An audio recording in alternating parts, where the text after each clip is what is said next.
Good afternoon and welcome back to the National Television Network. We are about to resume live proceedings, live airing of the debate for the 2024-25 Appropriations Bill, which was announced by Prime Minister Honorable Philip J. Pierre on Tuesday. We are into the second day of debate on the Appropriations Bill. Prior to the suspension of the House this morning, we had 3 speakers and we are expecting 2 more speakers this afternoon. We take you live to the chambers for the proceedings.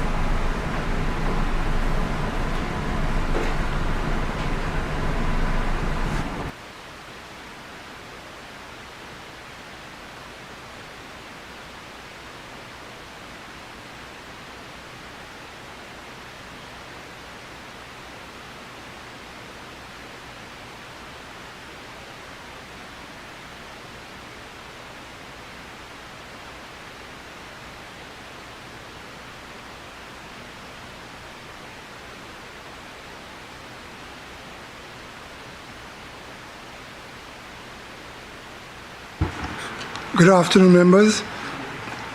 When we rose, the question is that the Appropriation 2024-2025 bill be read a second time.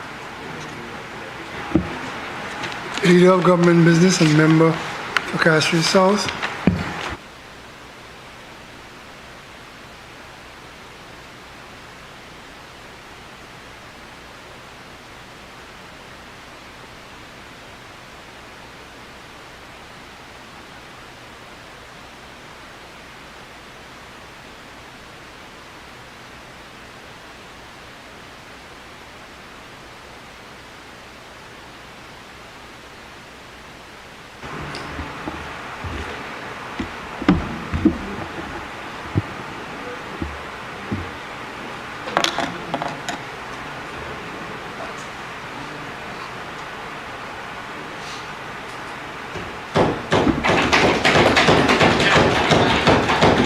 I was waiting for me to say.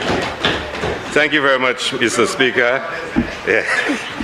Mr. Speaker, I rise in support of the Appropriation Bill 2024-25. Of course, like colleagues before me, I want to express thanks to my family for another year of support and encouragement. Special thanks to my constituency executive for always being there with me and for me. And I have to mention my chairman, Mr. Paul, my past chairman, Mr. Curtin, Baggio, Malaika, Sherian, all the persons who are in the office day in, day out, the executive, my women's group, Mr. Speaker. I must say a very special thank you to Alison and the team. My youth group, Mr. Speaker, and very soon we'll be having our Spelling Bee competition, and I invite all my colleagues to join me. My pageant committee, Mr. Speaker, very soon we will be hosting our pageant in Sisera, and of course Carnival in Sisera. And I invite all my colleagues to join us. So very special thanks to all those who are making this happen, Mr. Speaker. Mr. Speaker, I also remember all the stalwarts who left us this year and passed on to the great beyond. I must mention Stephen Alexander Tupac, from Hospital Road, Mr. Speaker, was one of my canvassers, very special individual. He actually left without he and I having a special meeting to, catch up on a few misunderstandings, Mr. Speaker. We had promised to meet the next day, and he died that same night. Mr. Speaker, I want to thank my colleagues for the tremendous camaraderie and support that we give to each other. On Monday mornings, I look forward going to cabinet meetings to meet with my comrades for us to, Mr. Speaker, for us to discuss the business of this country. And despite all, Mr. Speaker, the maliciousness and the vindictiveness, as a team, Mr. Speaker, we work well together. We enjoy each other's company, Mr. Speaker. And I have to say to them that I am grateful for another year of the hard work, Mr. Speaker. Mr. Speaker, this budget is a special one In fact, when the member from Castries East was presenting, I sat listening to him, Mr. Speaker, and at one point, Mr. Speaker, I actually got goosebumps, Mr. Speaker. I did. And I'll explain to you why, Mr. Speaker. It brought back memories of the leader of the opposition. When asked why he had lost the election, he said that his race had betrayed him. And you try to understand what he meant by that. I don't think he was really referring to race in a racial context. But the people he believed that he represents had betrayed him.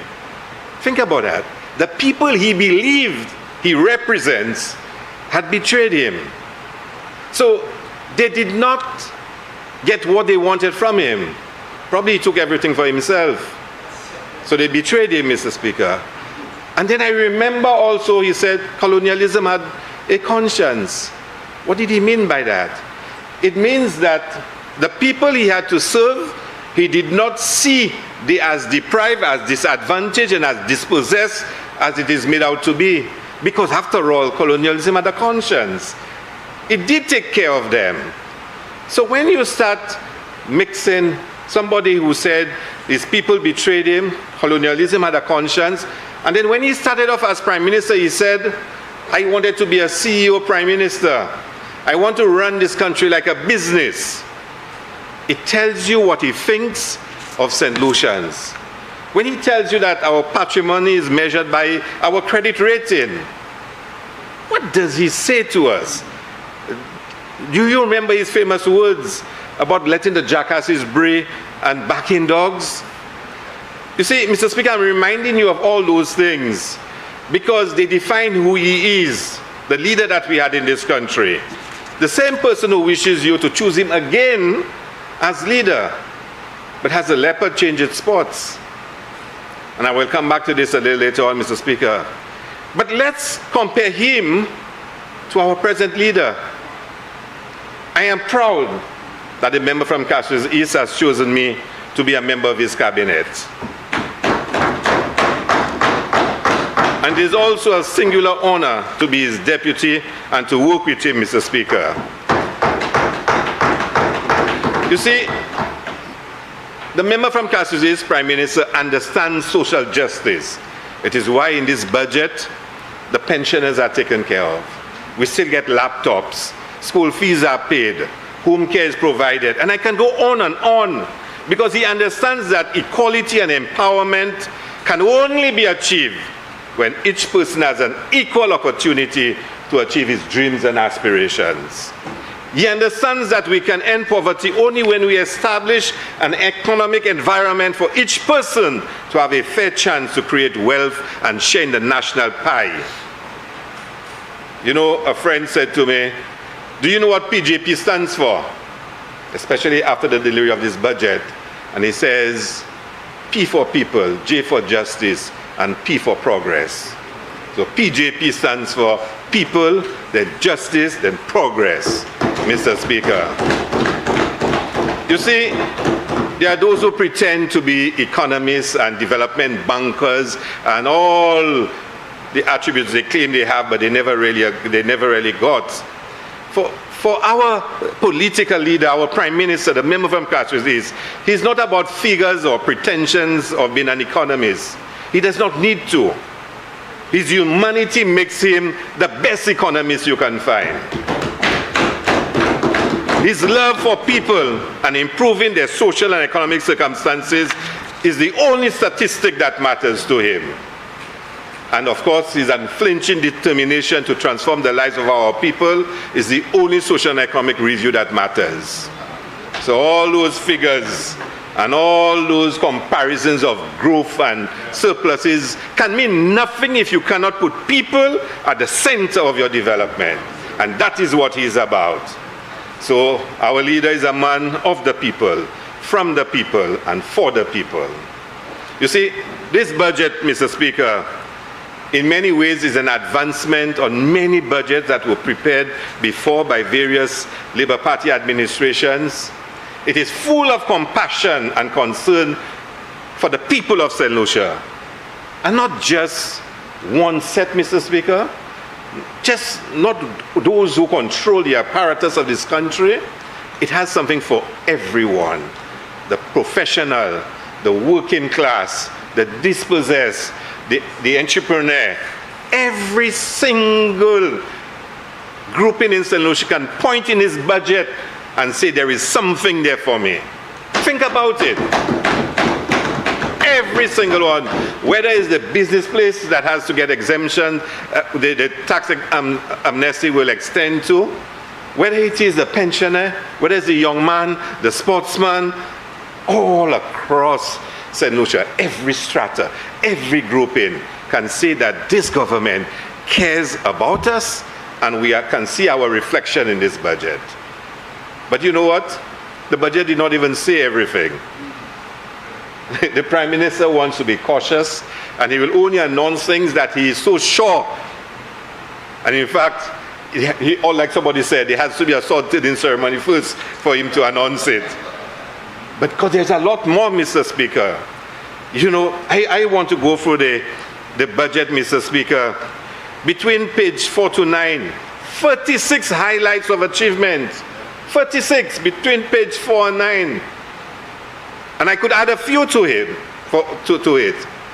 For example, we did not even include $5 million for grants under the CTA. We did not even include that we brought back Jazz and Arts Festival. We didn't include it. And by the way, as we speak of Jazz and Arts, let me make it very clear that all parliamentary representatives have gotten their Jazz tickets. So please do not contact me, send me messages to ask me for Jazz tickets. Contact your parliamentary representative. So all my colleagues have received their tickets. So I'm not responsible anymore. Mr. Speaker, we did not even add as a highlight establishing emancipation as a national celebration in St. Lucia. That didn't exist before. We didn't even speak about the flower festivals. And I can go on and add to the 36, and you will quickly reach 100 and continue, Mr. Speaker. So even that budget, as glorious as it was, is a truncated budget, Mr. Speaker. I even saw so many things in there, Mr. Speaker, that Cashew South will benefit from. On page 20, GI Net, Mr. Speaker, I can boast that almost the entire constituency of Cashew South will be covered within the next year or so because of the GI Net program, Mr. Speaker. And I can compare that to what happened under the previous administration, where in Cicero there was Wi-Fi and it was terminated, Mr. Speaker, because they were not paying for some, electricity bill or something, Mr. Speaker. I can boast that we will be fully covered. Page 21, land rationalization. This year, Mr. Speaker, will be a big year for Cashew South, for Goodlands, for Monlatok, for Bannon, Mr. Speaker. And I know the member from Cashew North knows Monlatok very well, Mr. Speaker. He does. And it will be our year for us to be giving the citizens who've been living on those lands for 35, 40, 50 years, finally a chance to own the land that they've lived on. Mr. Speaker, page 22 to 24, health facilities. You heard the member from Gifford North indicate that there is provision, and this year they will be undertaking site identification for a new health facility in Cicero, Mr. Speaker. And I'm very excited about it, Mr. Speaker. Page 33, sports infrastructure. You heard the member from Grosville speak about the Cicero playing field. Mr. Speaker, we'll also be doing some work on the Bannon, the small Bannon playing field, Mr. Speaker. And my hope is that we can put a small pavilion which can also be used, to house a pan side, Mr. Speaker. Fuasho, Mr. Speaker, will finally get its court this year, Mr. Speaker. And the Prime Minister did not even have to mention it. There's a lot more, Mr. Speaker. Page 35 of the address, Mr. Speaker, speaks of community centers.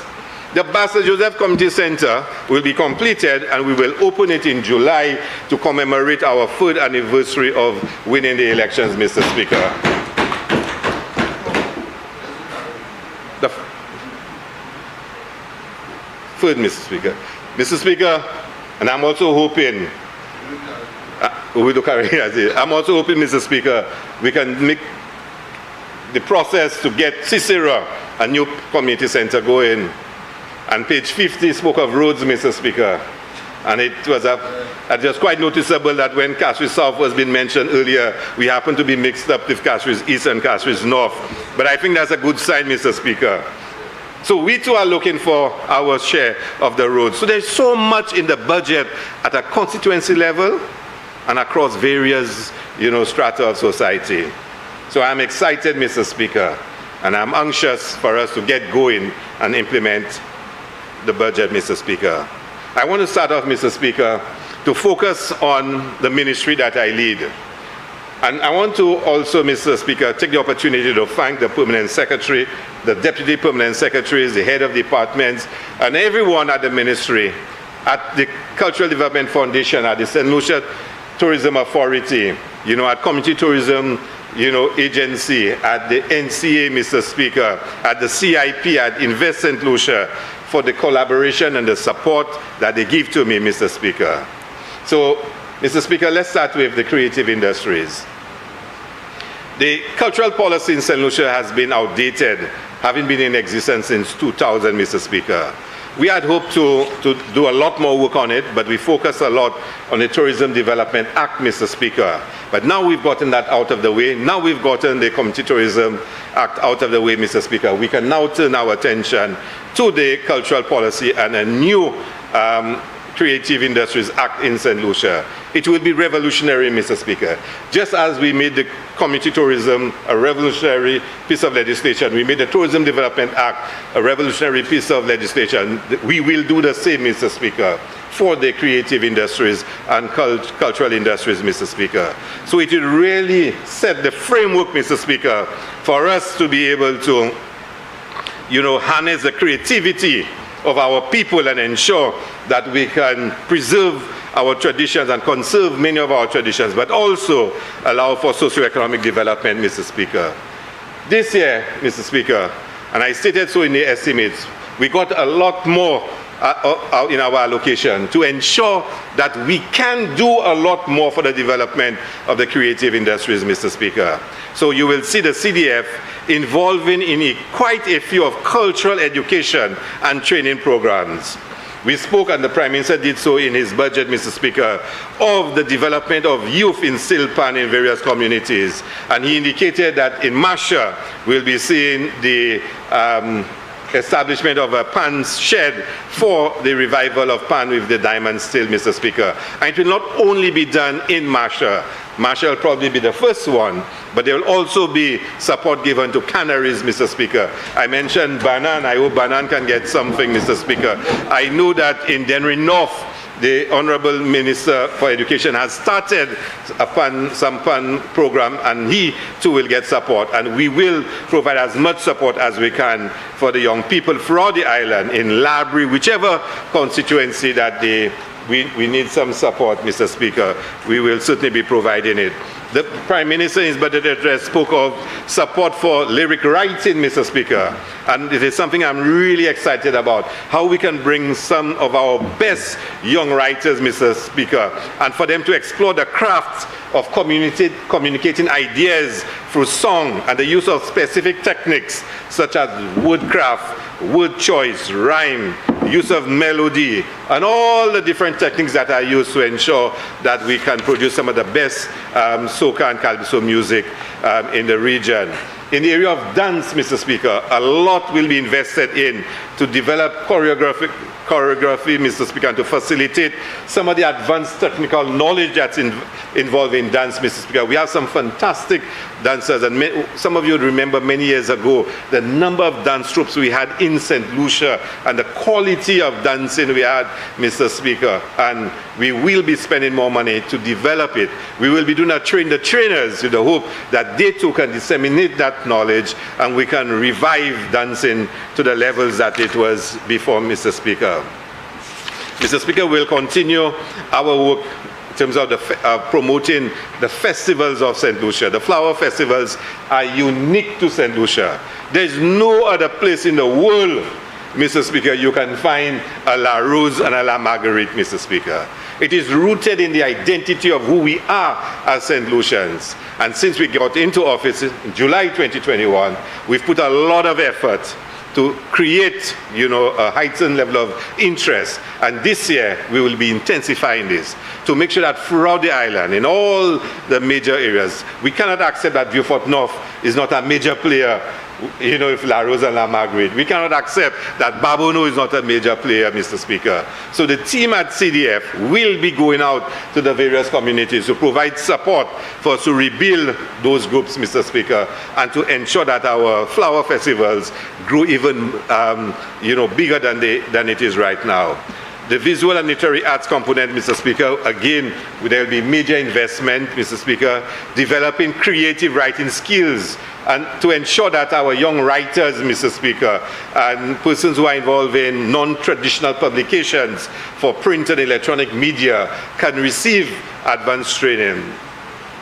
Painting and sculpting, Mr. Speaker, is another big one for us.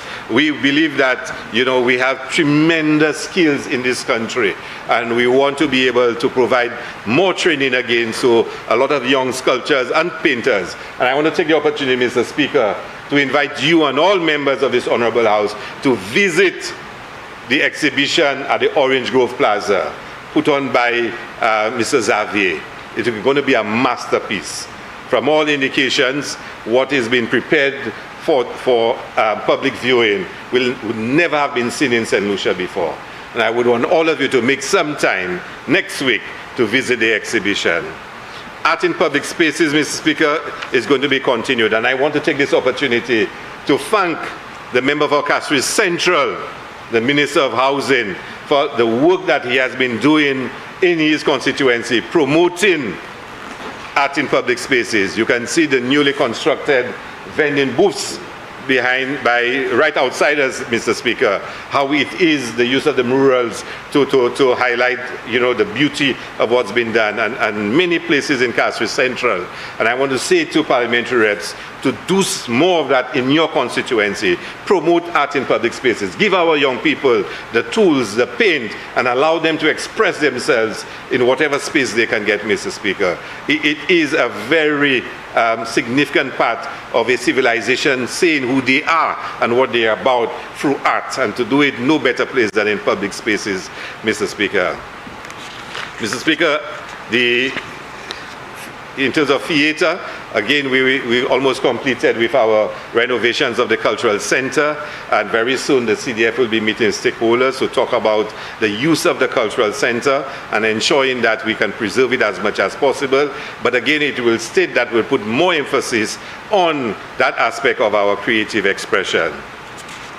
Mr. Speaker, there are quite a few traditional folk practices from masquerade and such, Mr. Speaker, that we have to ensure we give support to the practitioners that are keeping it alive. Persons like June Frederick, Mr. Speaker, tremendous work that she's doing to make sure she keeps the masquerade alive, Mr. Speaker, and therefore we have to provide some support for them.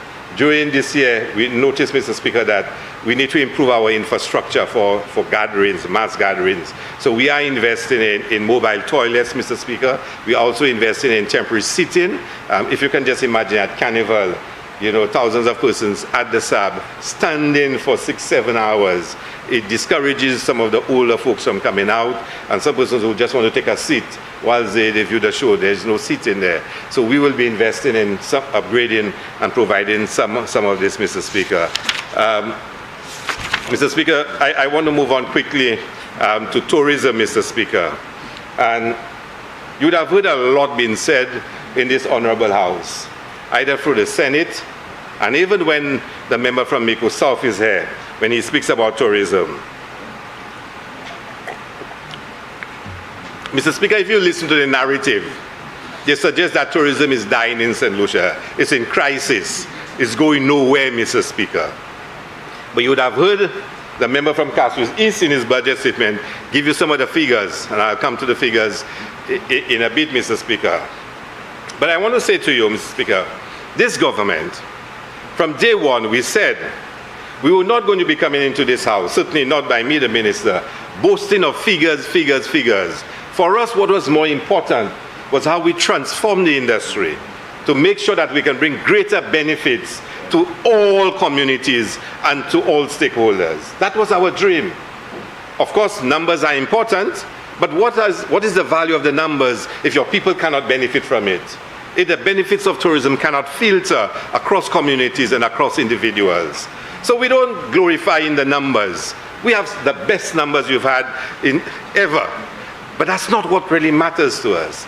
It is how we are transforming the industry, using it as a tool of economic empowerment in our country. So, Mr. Speaker, in the coming year, we'll be making some strategic advances. We've made some in the last couple of years, the Community Tourism Bill, the Tourism Development Act, Mr. Speaker. But we're now going to be confronting, Mr. Speaker, the fact that the world is changing so rapidly, Mr. Speaker, and we want to be at the forefront of it. So one of the first things we'll be doing, Mr. Speaker, is starting to incorporate artificial intelligence as a tool for us to understand how people make choices as to where to travel and what it is that would make them reach that decision to travel, what it is they need. So in a sense, we will become more sensitive to what the market requires of us. And you will see the St. Lucia Tourism Authority this year spending money, considerable amounts of money, Mr. Speaker, for us to explore the technology. I don't want to go into details now. We don't have time to really explain to you how the technology can work. But you'll be hearing a lot about the use of artificial intelligence, Mr. Speaker, in our tourism marketing. Another big one, and the member from Grosili mentioned it. Many years ago, again, I think it was under the member from Castries East, he was Minister of Tourism. When we really started off in sports tourism, when we built the Beausejour Cricket Ground, we built the National Stadium. And he will tell you, we went to England promoting St. Lucia, bringing on schools to come and take part in schools cricket in St. Lucia. We brought on county cricket teams, Mr. Speaker. There's a whole story behind that. One of these days, Mr. Speaker, he will share some of these experiences, with you about we promoting sports tourism. And over the years, and we even had hired Reds Pereira as a sports consultant at the St. Lucia Tourist Board to help us develop sports tourism. We're going to go back into sports tourism in a big way. The investments that have been made now to upgrade Beausejour, and also the loan that we've taken, the one that was criticized by the member from Meko South, will be used, Mr. Speaker, to develop the infrastructure in all communities. Again, we have a very clear underlying principle in what we do. The benefits must spread across the communities and across individuals. So all the communities will see upgrades in their facilities. So they too, Mr. Speaker, can enjoy a piece of the pie. I've said in this house, I recall when we would bring on some of the schools and we take them to Wen, we take them to Rudy John, we take them to La Fag. There are no toilet facilities, and it's embarrassing. You bring on persons from overseas to play cricket and they want to use a facility and you have to go and check a neighbor that living by the field to use their facilities. You will see that qualitative improvement in the facilities in St. Lucia. We'll be building, Mr. Speaker, the Aquatic Center. Already St. Lucia is lined up for 2 major international swim meets through the Swimming Association for next year, Mr. Speaker. I'm not sure if we'll be ready in time for it, but the potential is endless, Mr. Speaker. But we're going even one step further. St. Lucia will now explore associating with major international sporting events. So we're going to use sports in terms of bringing the sporting teams to St. Lucia, but we're also going to take St. Lucia out to be part of international sporting events. And I'm tempted to say sporting teams, but the member from Castries East might tell me, just make sure we don't sponsor Arsenal, Mr. Speaker. But the point is, Mr. Speaker, we are going to go very big, Mr. Speaker, in terms of destination branding, as well as bringing St. Lucia, promoting St. Lucia as a premier sports tourism destination. The third point I want to highlight that will be major for us, Mr. Speaker. And sometimes you're told that when they have challenges, you must learn to make opportunities out of it. And I think that is the mindset we have. With the closure of the St. James Club, that's 300 and something rooms. With Mystic closing down, Starfish closing down, that's another almost 500 rooms. So almost 800 rooms will be out of the market. And we're going to have a big summer and winter this year. But 800 rooms will not be available. So we now have to start thinking of how are we going to accommodate all the persons who want to come to St. Lucia. So now is an opportunity for us to develop a real extensive marketing campaign to capture the home accommodation sector. And therefore, we will be going out in a very aggressive way for us to promote the home accommodation sector as a desirable option to come to St. Lucia. So the legacy of that, when all the rooms are coming back on stream and new rooms are coming in, our home accommodation sector would have created a niche marketing campaign for itself, Mr. Speaker. The other big one for us this year, Mr. Speaker, is that we're going to launch Virtual St. Lucia, which really aims to transform the way travelers engage with St. Lucia as a destination. We believe, Mr. Speaker, that if all the growth we're going to have in rooms, Mr. Speaker, we need to find new ways to connect with the travelers. So through immersive virtual reality technology, St. Lucia will be positioned as the first virtual Caribbean island, Mr. Speaker, offering travelers an interactive platform to explore and book accommodations, therefore enriching their pre-travel experience. So basically, if somebody from overseas wants to come to St. Lucia, they'll be able to click on the hotel they're thinking of. They'll be able to actually walk through the rooms in the hotel, the kitchen, the public areas, and get a feel of using virtual technology of what that experience would be like, but all from the comfort of their homes through the technology that we'll be using, Mr. Speaker. And we're working very hard, and we'll soon launch it. Almost every aspect of St. Lucia, every major site, we will have a virtual reality available so visitors beforehand can experience what St. Lucia would be like virtually. So when they do come to St. Lucia, they already have a feel of what's going to be. And like I said, St. Lucia will be the first virtual destination in the Caribbean. And of course, Mr. Speaker, we will continue to market and promote St. Lucia in terms of our sustainable tourism, Mr. Speaker. Mr. Speaker, I mentioned earlier we had passed the New Tourism Development Act, Mr. Speaker, and I made the point that we had a vision of making sure that the benefits of tourism are spread across the communities and across individuals. We believe that all St. Lucians must share the benefits of the tourism industry. And according to the legislation, Mr. Speaker, it is about promoting inclusive, resilient, and sustainable tourism development. And that is what we are about. And the Act will actually create the enabling framework for that to happen, Mr. Speaker. So during this year, we will be increasing the staffing component of the ministry. Because if we don't have the staffing, for us to be able to deliver on that vision, it will come to naught. So we'll start seeing some growth within the ministry, and for us to be able, Mr. Speaker, to deliver. One of the first things we have to do, almost as a matter of priority, Mr. Speaker, is for us to have a proper certification program. When we say to the world that we are offering a particular standard, we have to be able to deliver it. We have to be. So we will be going throughout St. Lucia and implement an extensive certification program. We have to register all tourism operations within a 2-year period. Within a 2-year period. We'll start off with accommodation, we'll do food and beverage and visitor attractions this year, and then we will eventually expand it. But we have to be able to ensure that we set standards that will deliver on what we promise individuals. There should be no visitor who said they were given a value proposition, they were told this is what the experience would be, but the standards of the food and beverage, accommodation, the attractions are not at the level that we advertise. So the ministry will ensure that all the certification takes place, Mr. Speaker. Then there's the Tourism Development Fund, Mr. Speaker. You'd recall during the debate on the Act, I explained why this is important, Mr. Speaker. I'm always reminded that the banana industry, Mr. Speaker, and I said so during the Jimmy's when I spoke, we never cherish and promoted and recognize our outstanding banana farmers and other stakeholders, Mr. Speaker. And that industry has now ended, and tourism is in the forefront.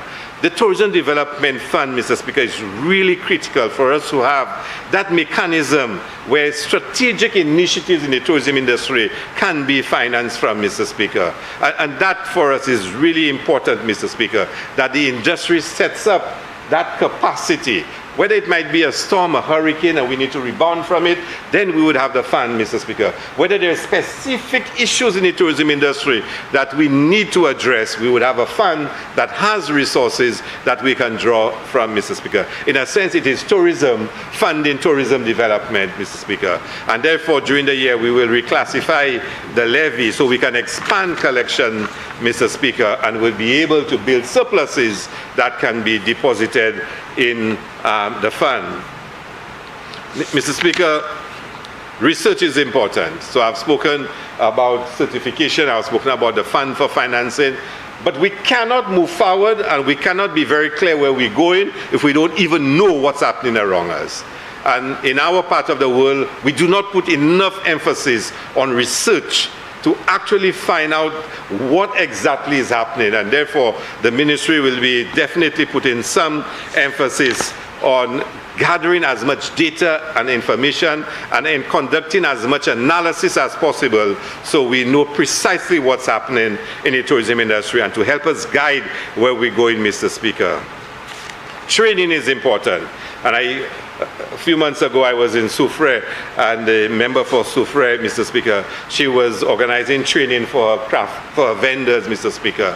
And it really shows the importance of that aspect of the tourism industry. And something all of us will be involved in as the ministry undertakes a national tourism training program to ensure that different stakeholders, whether it is vendors, craft, whether it is the persons doing water taxi, road transport, transportation, Mr. Speaker, that we can train persons and make sure that the right standards are met, Mr. Speaker.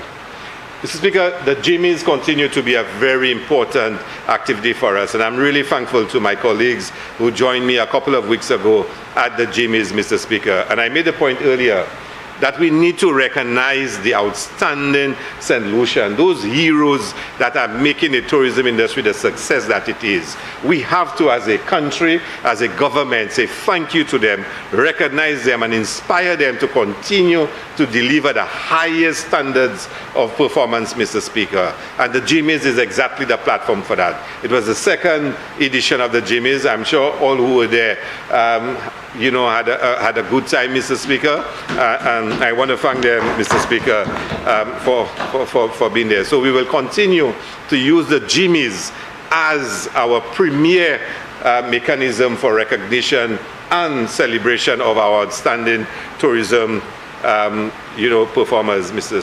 Speaker. The former hostess program, how many of you would probably remember, this was a program that existed before, and it was stopped. But the hostesses program is an important program, Mr. Speaker. It's an opportunity for persons in St. Lucia to be out there providing support to whether it is law enforcement, providing support to tour operators. Visitors are moving around. They need somebody to probably guide them where to go, where not to go. It's a kind of a welcoming, party in a sense that, people are coming to your country and you have hostesses. We've now given it a very exciting and sexy name. We call it the Hospitality Ambassadors Program, Mr. Speaker. We don't call it the Hostess Program anymore. So they're really hospitality ambassadors, and we will continue to work on it this year, expand it. So in all the favored places that visitors go, we will have St. Lucians who are welcoming them and offering them, information and guidance. In terms of infrastructure project, Mr. Speaker, there's a lot going on. And during the estimates, I spoke about it. The Castries Box Park, Mr. Speaker, that's near completion, Mr. Speaker. The Strozel Art and Craft Center, Mr. Speaker. The Grosley Beach Park is about to finish, Mr. Speaker. And very shortly, we will be having a special ceremony for us to officially open it, Mr. Speaker. All of those infrastructural projects add to the product of St. Lucia and certainly enhances the destination appeal. We've made a very special effort, Mr. Speaker, and this year is going to be one of our priorities, is for us to enhance recreational beach spaces. Think about it. St. Lucians go to the beach almost every weekend, and some persons during the week. Visitors go to the beach. Cruise passengers go to the beaches. Tell me how many beaches in St. Lucia you can go to and there are public facilities. Tell me, if you really think about it. And we have to make a special effort for us to upgrade those recreational spaces and to make sure, Mr. Speaker, that where our people go for recreation, to take photos, to relax, Mr. Speaker, we offer the most comforting experience for them. Not just for visitors, but for our St. Lucians as well, Mr. Speaker. So you will see some upgrading taking place at Ridgeway Beach, Buckeye Beach Park. We'll be doing a new lookout at Anse Fair, Mr. Speaker. Marigot Bay is in line for a major upgrade, Mr. Speaker. Montpimad, and I think in the next 2 to 3 weeks, we will have a sorting ceremony at Montpimad for the new hotel development that will take place there. Part of that development is a beach facility, Mr. Speaker. Of course, at the same time that you provide the beach facilities, you provide the facilities for vendors, you also creating new opportunities for persons for economic activity, for vendors to sell craft, for food and beverage sale, and therefore it expands again the pie, and more persons can benefit. I have to speak, Mr. Speaker, of the UBEC, Unleashing of the Blue Economy project. This is a very significant project for us, Mr. Speaker, and the member from Castries East made mention of it during his budget statement, Mr. Speaker. We'll be using this project for a number of activities. First of all, the National Tourism Policy, Mr. Speaker, which was adopted in 2003, 21 years old. We need to update it.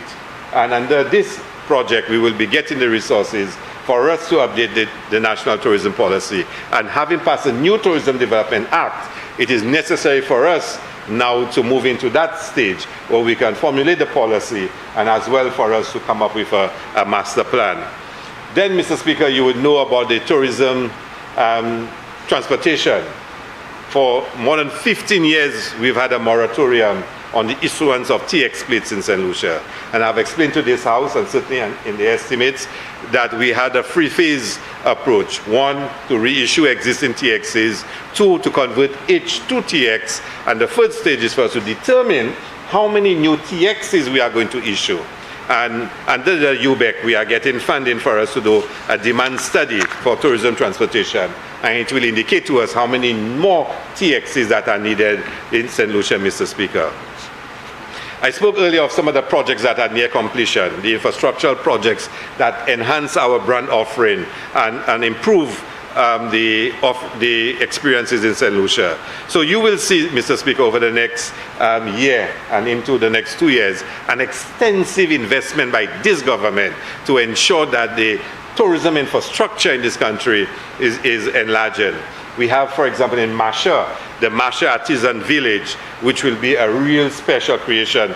We're waiting on the member for Castries East to give us some further guidance as to exactly how he wants it designed. We've seen some of the first versions of it, Mr. Speaker. But it will be special because it will be a real artisan village. You don't go there as a retail outlet to just go and buy t-shirts and buy craft.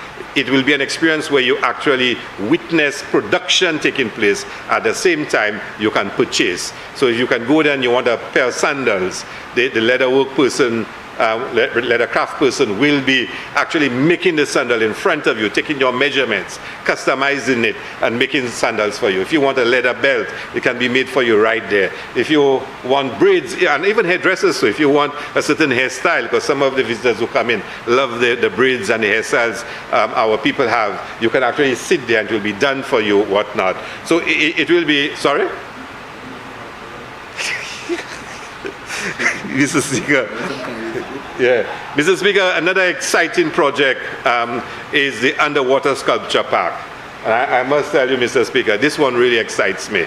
The more I read about it, the more the team reports to me on the progress we're making, the more I get excited about it. The only thing is that the closer it gets to ancillary. So, Mr. Speaker, I'm really excited because it has to be located in an area where there can be both diving and snorkeling. So it cannot be an area that is too deep. But it also has to be an area that offers clear water and there is not tremendous wave action. So for us, Mr. Speaker, you have a place. Yeah. the Underwater Sculpture Park must tell a story about St. Lucia, who we are as a people, what we've achieved, and where we are going. And therefore, for us, it's important. I think a good compromise might be for us to have more than one sculpture park, maybe, one down and Slurry and one further north, Mr. Speaker. Another big issue for us, Mr. Speaker, are the lookout points in St. Lucia. As visitors land, say, in the south and they drive northwards, or visitors come to St. Lucia and they want to do an island tour, there are strategic places they stop to take out photos and for them to just relax. Sometimes they want to just use a washroom, and they're not always available. So we are looking at a number of strategic lookout points around St. Lucia that we can build up. So Ancillary, Canaries, in Soufrière near the World Heritage Monument, and as you go around the island, strategic areas where we can invest. In Babono has one, near is it by Plateau area? But the team has located a number of strategic, Mr. Speaker, lookout spots that will upgrade. It will offer, recreational facilities, vending facilities, and create an experience and a vibe. Each one unique in itself, Mr. Speaker. We'll be doing a lot in Vieux Fort in the coming year, Mr. Speaker. Vieux Fort, and the member from Vieux Fort South is not here, but we are going to be shifting our sites to Vieux Fort. There's a lot we have to be doing in Vieux Fort. The member from Castries East has already stated that we will be renovating the old fish market into a creative arts, center. We're going to build a boardwalk to the fisheries complex so persons can enjoy the waterfront. We're looking at doing some work with Mola Sheikh, Mr. Speaker. A few years ago, they used to use it as a site for weddings and for sightseeing. So we will be investing in upgrading what exists there to really make it an opportunity again for persons to go there for weddings, for picnic, for sightseeing, Mr. Speaker. And the fourth one we're looking at is where the old lobster pot area at the head of the runway. That area we want to engage all the stakeholders and for us to redevelop that area and give it a real special feel, something that's reflective of Vieux Fort and of the experience. So we have at least 4 projects for Vieux Fort during the year, Mr. Speaker. So I'm sure the member from Vieux Fort South will be happy with this. With the Ministry of Education, we'll be doing quite a lot, Mr. Speaker. And if you think about it, if tourism will become a tool of economic empowerment, we need to start preparing our people to see the opportunities and to take the opportunities when they come. It cannot be that our people see themselves as very limited in what they can achieve, career-wise or in terms of economic and business opportunities. So from very early, we want to go out to the schools so we can start raising the profile of tourism in the schools, Mr. Speaker, speak to teachers, do lectures, and to really try to demystify in a way what the tourism industry is all about. The tourism industry is not about foreigners just coming and building hotels in St. Lucia and taking away our money and going overseas with it. And St. Lucians just being waiters and bar boys and whatnot. It's a lot more than that. There are a lot more opportunities, and we want to work with the schools, Mr. Speaker. We have our national tourism public speaking competition that will continue, Mr. Speaker. We want to start off with a tourism youth summer camp for students ages 8 to 10.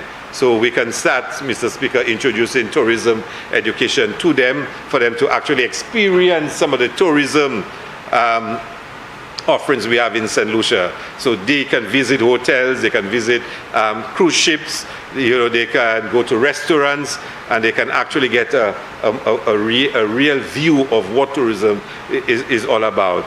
And of course, we're going to be launching what we call a Tourism Gives Back program, where we will be supporting children of disadvantaged backgrounds. It's not enough, Mr. Speaker, for us to talk about how wonderful tourism is and all that it delivers, and we're not making sure that it is delivering, Mr. Speaker.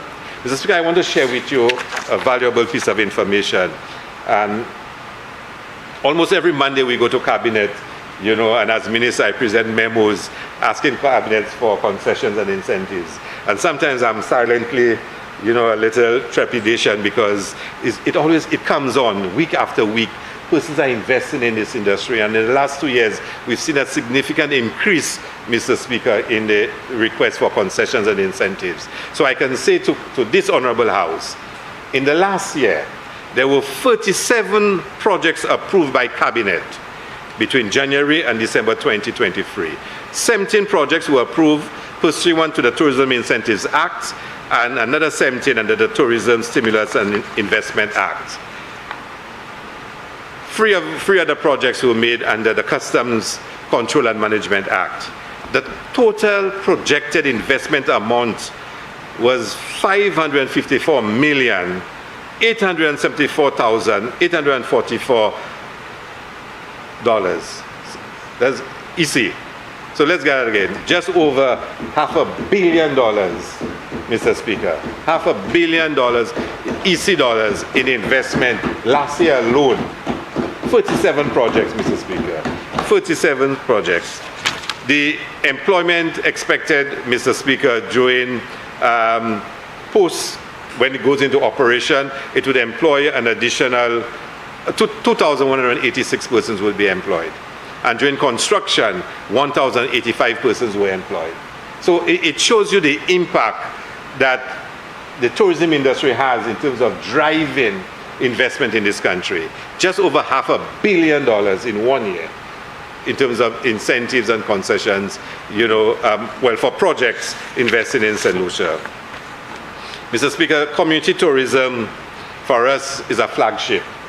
It is an initiative that, Mr. Speaker, we believe can really transform the tourism industry. Yes, we are giving concessions and incentives to the big hotels, the restaurants, but the community tourism, program, Mr. Speaker, really hits to the core of the kind of tourism we want to have in St. Lucia. We don't want a tourism that's a Miami Beach tourism with big hotels on the beaches and whatnot. We want a tourism that is charming, that is sophisticated, Mr. Speaker, and that really says a lot about our personality as a people, Mr. Speaker. And therefore, the Community Tourism Agency has been asked to develop a 3-year strategic plan that focuses on what our vision is. We want a tourism that brings benefits all the way down to the communities, across all individuals. And we want tourism, the community tourism, to achieve that. So they've been asked to do a 3-year strategic plan that shows us the roadmap to reach there. Mr. Speaker. Leader of Government Business, you have 10 minutes left. How many? 10. 10? Okay, Mr. Speaker. So there's a lot that will happen in community tourism, Mr. Speaker.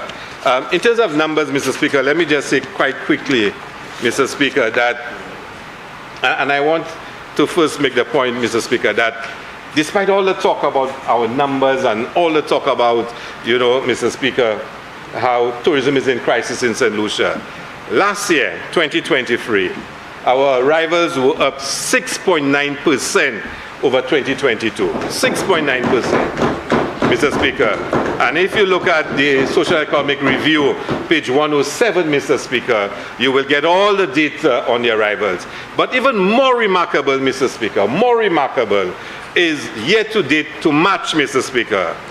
All the main markets, Mr. Speaker, are showing an increase over 2023. So let's get it right. In 2023, we had a 6.9 increase over 2022. And already, January, February, March, all our numbers are up over 2023. So the US is up by 10%, the UK is up by 2%, the Caribbean is up by 63%, Canada is up by 8%.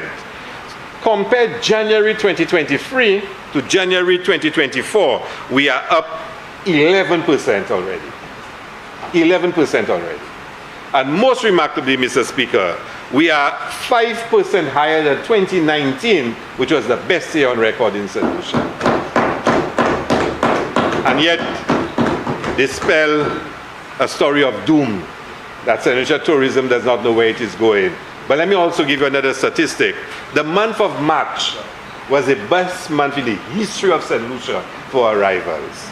In the history of St. Lucia, ever. From the time they started taking statistics in St. Lucia, the month of March. But yet, you will see somebody made a fake TikTok clip and circulating it, saying all the reasons why you should not go to St. Lucia. And they did not even use a live person. They use a computer-generated voice just to betray the maliciousness of the clip, Mr. Speaker. So, Mr. Speaker, I can tell you about airlift. Last year we had a slight problem with airlift because planes were not available, crew not available, and they crucified us all over the place, destroying the image of St. Lucia. This year, Mr. Speaker, we have 113,000 more seats than 2023, Mr. Speaker. Yes, Mr. Speaker, you know, we expected, Mr. Speaker, to have a very good summer, a very good winter coming, Mr. Speaker. I want to say quickly, Mr. Speaker, the National Conservation Agency authority was placed under the Ministry of Tourism to allow us to have greater, chemistry and synergy in how we do our business. Two major initiatives for the coming year. The NCA will be given more roving teams so they can actually move around and cover more of the protected beaches and areas in St. Lucia. And very importantly, Mr. Speaker, we will be reviving the Rangers program. And those of you who would remember, the Rangers program was a program started by the member from Castries East many years ago to provide support to law enforcement to make sure that our tourism areas are protected, our tourism areas receive, all the support necessary. So, Mr. Speaker, it will be revived. Mr. Speaker, I have so much to say about investment. I've not even spoken about investment in the country yet, Mr. Speaker.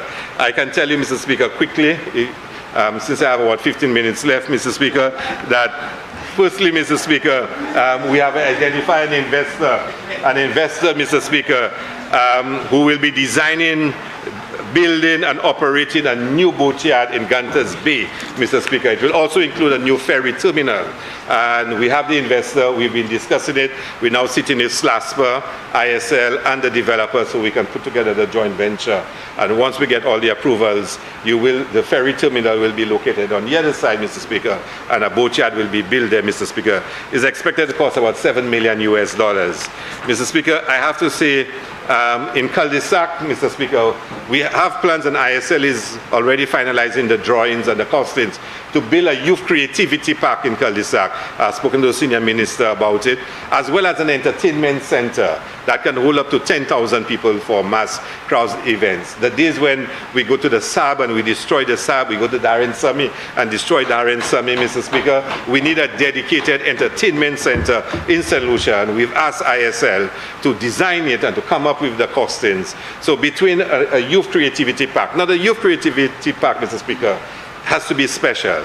It has to be a place where young people can go with a number of incubator facilities where they can start their own small businesses. Young people. It has to be colorful, it has to be vibrant, it has to be exciting, where our young people can go and rent space for a day and have a day office. They can have meetings, they can start their businesses. The Youth Economy Agency can use it as an incubator, Mr. Speaker. And of course, as I said, the education center, Mr. Speaker. We have a major manufacturer who's looking to build a factory in St. Lucia to expand their business, and the member from Castries East had spoken about the mega investment bill, and once we can get that bill passed through the House and it will be coming shortly, that investor can move forward with it. I have to say, Mr. Speaker, a very exciting development. We've sat down and we've reflected on the BPO, the call centers, and we want to change our approach to how the call centers are promoted and established in St. Lucia. We want to make them smaller and more community-based. So rather than all the call centers in the north and all in the south, the next call center we're working on will be in Ancillary. It will be a small facility, maybe about 200 employees, but we're going to build one in Ancillary. We've already identified the land. We're now doing the designs and the costings. We already have an investor who's going to come and use the facility and set up a joint venture. I think the second one we're looking at is Dennery, near the Dennery Industrial Estate, somewhere in that area where we can do one. And we're already talking to an investor who will be doing so, Mr. Speaker. So hopefully you will see a number of those BPOs around St. Lucia rather than concentrating them, because it's so difficult for persons to have to go transportation to work and back. Mr. Speaker, then a major project we're working on is the Brand St. Lucia headquarters, flagship building. and it is likely to be located next to the new hotel at Point Seraphine, a 6-story building that will encompass Export St. Lucia, it will encompass CIP, Invest St. Lucia, Tourism Authority. All the agencies that are out there promoting the brand of St. Lucia will be placed in one building, Mr. Speaker. I think it will cost about $27 million US, Mr. Speaker. The redevelopment of Point Seraphine, we're very close to signing off with an investor to redesign and modernize Point Seraphine. It is a little tired now, Mr. Speaker. You will see, Mr. Speaker, more being said very soon about Marriott Residences, which will be a development where the old Red Lion Hotel at the end of the airport used to be, Mr. Speaker. The developer has already obtained the land. The drawings are now going to go to DCA, Mr. Speaker, for Marriott to build some residences there. So, Mr. Speaker, that brings me quite quickly to just one more area, Mr. Speaker, the Citizenship by Investment Program.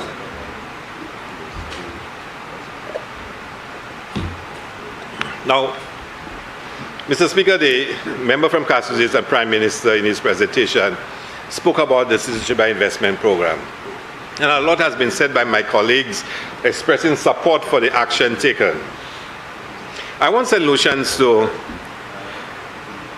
reflect on what the Prime Minister said in his address, and I wish that section of his presentation can really be clipped and circulated for us to really focus on what the Prime Minister was saying. There we are in St. Lucia. When we launched the CIP in 2016, our vision of the CIP then was that St. Lucia was not going to go into this notion that some people had, that we were selling passports. We were not going to go into this. We wanted to use the CIP as a strategic tool for us to attract investment and bring in revenue to the country. But we wanted to do it not in a way where it is transactional, that people just do it to get a passport or pay money. We wanted it to be interactional. So we wanted it to be selective, exclusive, and highly valued. That was our view. We were not going to be making money at any cost, anywhere. That was not the intention. So we put in our legislation a maximum of $500 a year, a minimum cost of $200,000. You had to have a net worth of $3 million. All names had to be published. All escrows had to be local. We put in a number of checks and balances in there. Of course, the last government changed all of that. They changed all of that. They brought down the prices. Every time they made a change, we came to this house, we filed a motion, negative resolution, to ask for a debate on it, to say to them, we think you are going the wrong way. On every instance, they explained to us that the industry was changing and they thought they had to do it, they went about and they did what they did. When we set it up, we actually employed what we call a relationship officer, whose role was to contact every new citizen and to make them build a relationship with St. Lucia. That's what we thought then. We call it beyond the passport. We did not see ourselves as selling passports. That was the vision. It was changed by the last government. Of course, when we came into office in July 2021, one of the first things we did was to review the industry, review the market. And then we realized that every other country had made substantial amounts of money in terms of the CIP program. But also importantly, they had been able to build extensive infrastructure using their CIPs. They built roads, housing, they built hospitals. I mean, one country is even building an airport now, hotels, extensive. And then we studied what was the best way in which we can benefit from the industry. Noting the changes that had taken place made what we were offering in 2015 almost impossible to go back to, because the industry had changed so much. So we had to find the best way for us to fit in there. And we went out, we introduced a new option, the infrastructure option. We got investors that are prepared to do housing. In fact, we've already made arrangements for Rockall, Belvedere in Canaries, the National Road Infrastructure Program, the Community Infrastructure Program, and we are ready to roll with our programs so St. Lucia now can achieve some of the successes that some of those islands achieve. We always maintain that the program must rest on a solid foundation of due diligence, robust and rigid due diligence. I will not speak ill about any other country. That's not how we do business here in St. Lucia, or of any other company or anybody else. We don't operate like this. But we made sure that St. Lucia did the right things. And then, of course, the suggestion to sign the MOA as something which is necessary to respond to some of the challenges the industry face. And we said to them, everything in there, we're already doing it. Everything. We have no problems with that. What you're implementing now, we already have it in place. The one clause we had an issue with was the 200,000, because we had just signed our contracts. So allow us to run out those contracts and we'll join you. But if we could not get that, should we abandon the national interest of St. Lucia? Should we abandon it? We have a responsibility as the elected leaders to safeguard the national interest of St. Lucia. And the action we took is not in defiance of our regional colleagues. We believe in regionalism. We all offsprings of this region. But St. Lucia's national interest is also important. And we were prepared to compromise on it. So we made the decision we felt that is best in the interest of St. Lucia. But what does the opposition do? They join up with all nefarious characters and individuals and media outlets to desecrate St. Lucia. But do you know why? Forget they don't want to see St. Lucia prosper unless it's under them. But for them, if this works, if we make a success of it, that's it for them. That's what frightens them. That's why they cannot sleep at nights. Because if this Labour Party government can build hundreds and maybe thousands of homes in this country, what would it do to them? What if the member from Ansuri Canneries can transform Canneries and Belvedere with a modern village at Belvedere? What if? What if the roads around this country can be repaired and rehabilitated? What if? And what if the Minister of Finance can get so much more revenue to meet all the social challenges we have in this country? What if? And I think they got scared. You're poor, sir. So for them, their best option is to go out and desecrate St. Lucia. Try to destroy us as a country. Destroy our reputation. And they attack me every day, Mr. Speaker, every single day. But you know what? I'm very focused. I'm doing the work of my father. You know, I know what this is about. And no matter what side they're from and what their attacks are, Mr. Speaker, I am staying focused, Mr. Speaker. Very focused, Mr. Speaker. I am in this for public service. I've been in it from a teenager. The man from Constituency North will tell you, our days outside the Paris Centre as teenagers, having youth group meetings. We've always been serving. And this is what it is about, serving the people of St. Lucia. And it will not deter us. It's not about that. It's about the hard work that we've put in, whether as young men in the student movement, in the youth movement, in community, and now at this highest level. This is what it is about. And they can say what they want about me. They can write whatever they want. I am staying focused. When my Prime Minister tells me to change course, I ask, where to now? That's it. If he tells me jump, I ask how high. And if I don't want to jump, I tell him, Chief, relieve me. I don't want to. So I don't bother with all the things they say. But we're going to make a success of this. We are going to transform St. Lucia. We are going to create opportunities for our young men and young women. We will give them a better future. We will. The farmers, the fisher folk, we will create a better future for them. There will be more scholarships. We will get the health for all right. We will do it. And they can criticize, and they can desecrate, and they can decry. We will be relentless in our focus to get it right for the people of St. Lucia. So, Prime Minister, I'm really proud to be associated with this budget. I'm really proud, colleagues, for us to be working together to deliver for the people of St. Lucia. So, Mr. Speaker, I, without any hesitation, support the Appropriation Bill 2024-2025. Thank you very much.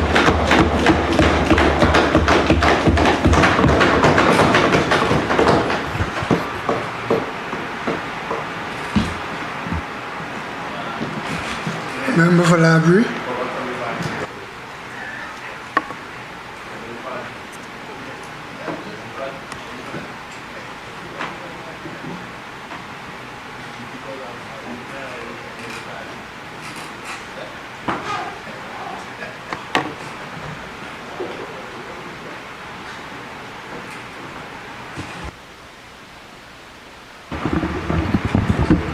Thank you very much, Mr. Speaker.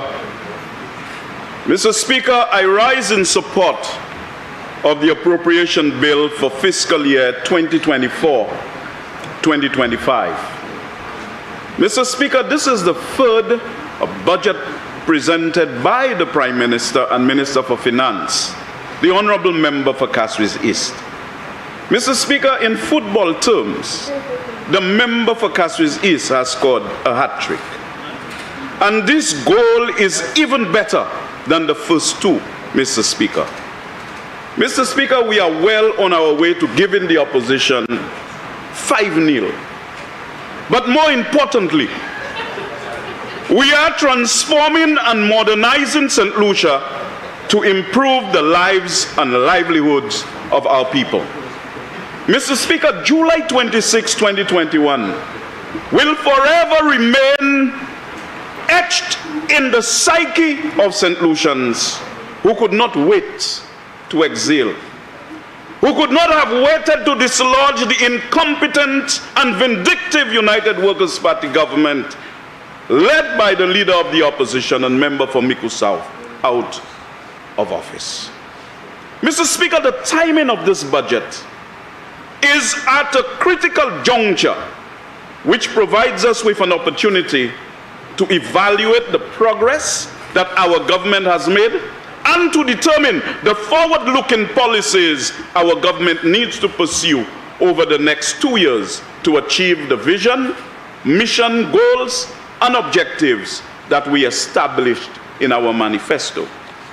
Mr. Speaker, our government is a results-oriented government, and therefore I will examine the available evidence, verifiable facts, and data to determine how well we have performed as a government. Mr. Speaker, I will not do like the opposition, who are famous for peddling distortions of the truth using mind-bending sophistry to fool St. Lucians using the latest Cambridge Analytica strategies and techniques. Mr. Speaker, our government is taking steps to fight the many-headed hydra of mis- and disinformation that the opposition is using to fool and deceive St. Lucians as they did in 2006. But it is not going to work this time, because I am going to present irrefutable evidence to suggest that this government is solidly on course to take the people of this country to the promised land, Mr. Speaker. Mr. Speaker, honorable members are required to discuss the merits of the policies lucidly presented by the Minister of Finance, and more importantly, to evaluate the impact of those policies to determine whether they are having the desired impact on the economy, and most importantly, whether they are benefiting the people of St. Lucia. Moreover, Mr. Speaker, the budgetary policies announced by the Prime Minister and Minister for Finance must be viewed within the continuum of policies that have been previously implemented by our government, as these policies are, of course, complementary and fully supportive of achieving our manifesto commitments. It is therefore important, Mr. Speaker, to determine whether the current policies pursued by our government have been successful in achieving the goals and objectives of our government. Mr. Speaker, I will show that there is overwhelming evidence that our current policies are having a transformative, and may I say, a revolutionary impact on St. Lucia's economy. This, Mr. Speaker, is based on a suite of objective and verifiable results-based indicators used to gauge the performance of our policies. The measure I will use, Mr. Speaker, during my to assess our government's performance are as follows. 1, economic growth. 2, labor market data on employment and unemployment. 3, fiscal performance. 4, tax policies and subsidies. 5, debt sustainability. And 6, investment. After completing this review, Mr. Speaker, I will examine how the new budgetary policies will complement and support the previous people-centered policies geared at improving the lives and livelihoods of our people. These people-centered policies, Mr. Speaker, focus on improving economic growth and sustainable development by placing a strong focus on infrastructure. Mr. Speaker, I would also like to point out from the outset that there is a major philosophical difference between the policies of our government and that of the former government. Mr. Speaker, we place greater emphasis on inclusiveness and equity to ensure that the people benefit directly from our policies, whereas the opposition's policies were based on failed neoclassical trickle-down economics in which the focus on people was secondary. Mr. Speaker, at this juncture, I will begin the current evaluation of our policies by reviewing the first performance measure, namely economic growth. Mr. Speaker, I wish to repeat that I will rely on objectively verifiable evidence and data. In this regard, Mr. Speaker, this is what the IMF had to say in its 2023 Article 4 consultation review. And this source can be found by using the following URL to download the IMF Article 4 consultation report: https://www.imf.org.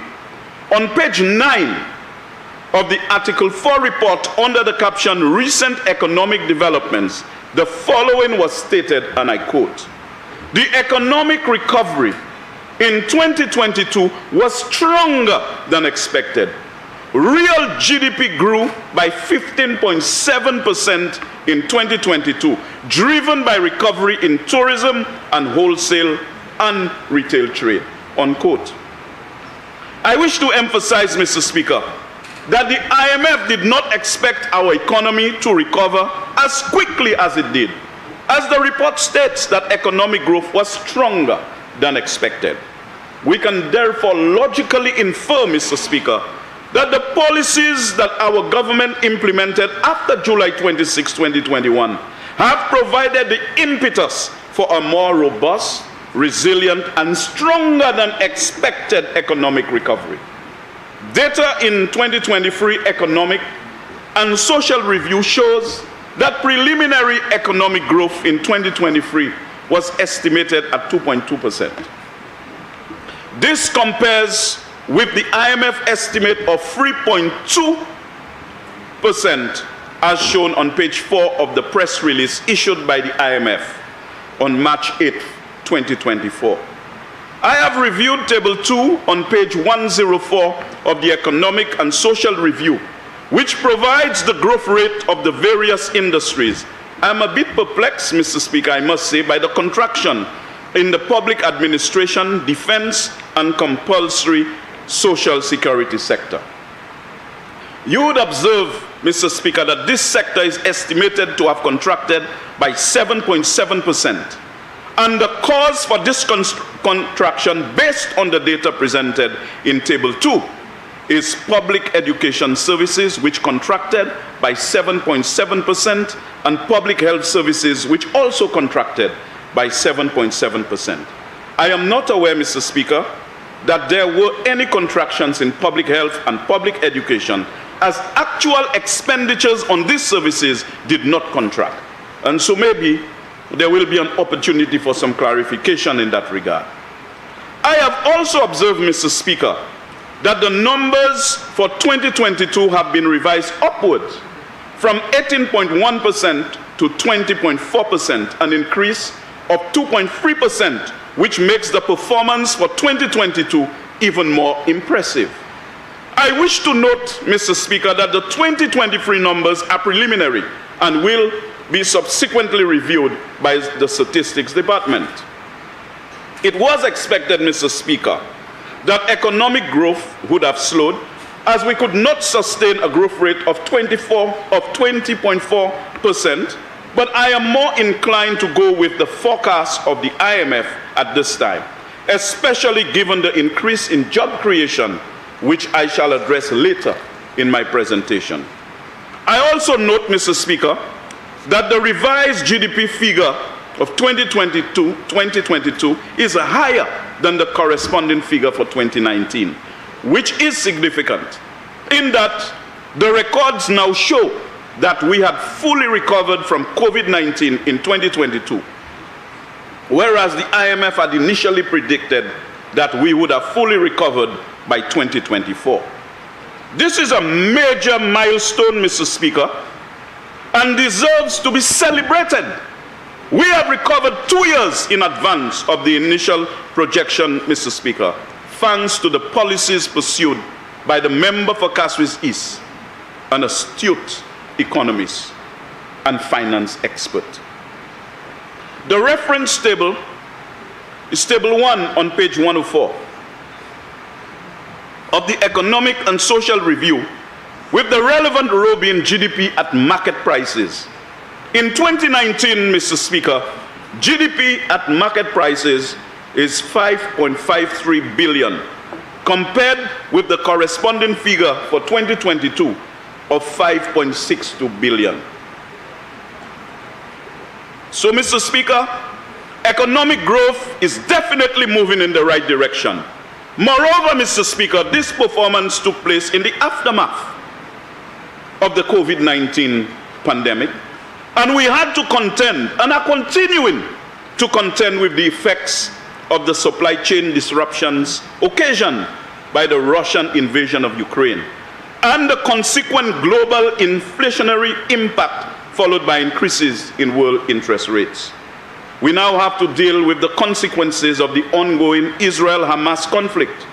Mr. Speaker, Lawrence H. Summers and N.K. Singh wrote in a recent article in Project Syndicate dated April 15, 2024, that the world is currently facing its worst 5-year span in 3 decades, and developing countries like St. Lucia are particularly affected by the global economic and financial environment. On top of all of these challenges, Mr. Speaker, we have the wicked problem of climate change and all of its attendant adverse consequences, including more frequent and intense storms, higher temperatures, more intense droughts, and heavier than normal rainfall. Mr. Speaker, given the turbulence in the world, this performance in St. Lucia is remarkable. So when I hear certain members speak about St. Lucia, I wonder whether they are talking about an island that they had to build, and they would be governing that island, and that would have been the results of their own governance. But certainly they are not speaking about St. Lucia under the leadership of the member for Kaswis East.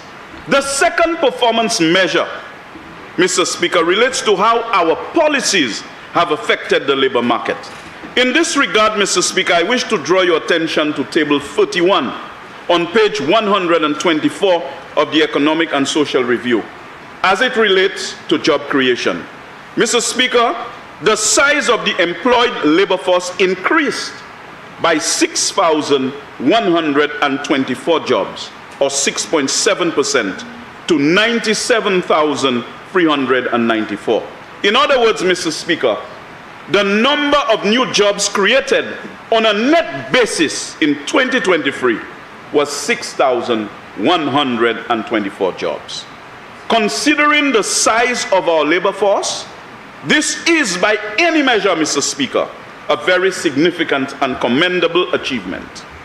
The impact of this increase in employment resulted in the annual unemployment rate falling from 16.5% to 14%, matching the previous lowest unemployment rate in 2007.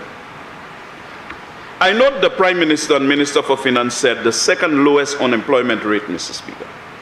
But I verified this information by examining the labor force data on the statistics website.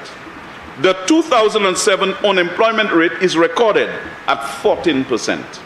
It is instructive to note, Mr. Speaker, that the quarterly unemployment rates in 2023 were lower than every corresponding quarterly unemployment rate in 2022. I want to repeat, Mr. Speaker, that the quarterly unemployment rates in 2023 were lower than every corresponding quarterly unemployment rates in 2022. It means, Mr. Speaker, that we are systematically making progress in tackling the unemployment situation and generating significant employment in this country. In keeping with the drop in the overall unemployment rate, the youth unemployment rate fell from 26.8% to 25%, the lowest youth unemployment rate on record, Mr. Speaker. This shows clearly, Mr. Speaker, that our policies are working, and this phenomenal achievement is indeed worthy of celebration. But, Mr. Speaker, our government will not rest. We will continue in that restless search for the solutions to the problems that tantalize us. We will indeed strive to do even better by bringing unemployment down to single digits, by further growing the economy, and more importantly, providing high quality and well-paying jobs. So, Mr. Speaker, the second performance measure, namely unemployment, is most certainly trending in the right direction. We constantly hear the refrain of the opposition that the economy is stagnant and that there are no jobs being created.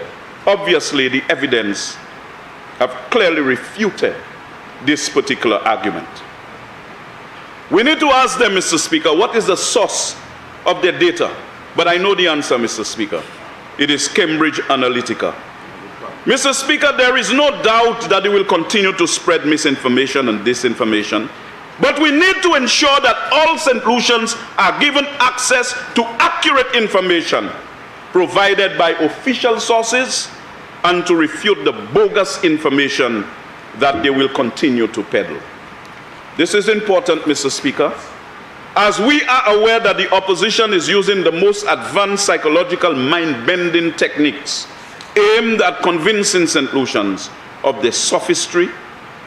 We must fight this virtual war of propaganda to expose the subterfuge deployed by the mercenaries.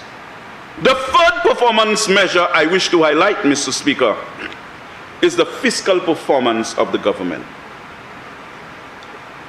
This measure is important, Mr. Speaker, because government expenditure is used for providing the important goods and services for its citizens, including education, health, security, infrastructure, and other support services, and revenues and loans provided, the source of financing for these services. We need to ensure, in particular, Mr. Speaker, that our fiscal policies are strong and sound, as large deficits contribute to unsustainable debt levels and to increasing amount of our revenues going to service our debt in the future. In keeping with the need to review objective, verifiable data, Mr. Speaker, I wish to draw your attention to page 126, table 33 of the 2023 Economic and Social Review. This table shows, Mr. Speaker, that the overall fiscal deficit as a percentage of GDP has improved substantially from a deficit of 11.6% in fiscal year 2020-2021, narrowing to 5.4% in fiscal year 2021-2022, and further to 1.9% in the fiscal year 2022-2023. In the fiscal year 2023-2024, the fiscal deficit has stabilized at 1.9% in fiscal year 2023-2024, and is reflective of our government's policy to ensure fiscal stability as a precursor for sustainable economic growth and development. Mr. Speaker, that's how any responsible and sensible Minister for Finance deal with the business of the economy, because we need a sound macroeconomic framework to be able to deliver increased services to the people of the country. We have also taken significant steps, Mr. Speaker, to improve the efficiency and effectiveness of government expenditure, to ensure that we reduce waste, cost overruns, and ensure that government expenditure generates significant value to the economy and people of St. Lucia. In this regard, Mr. Speaker, I have had to take steps to review the St. Jude Hospital project and the Hiwanora Airport rehabilitation and expansion project to prevent the spiraling cost overruns that would have resulted had we continued with these projects.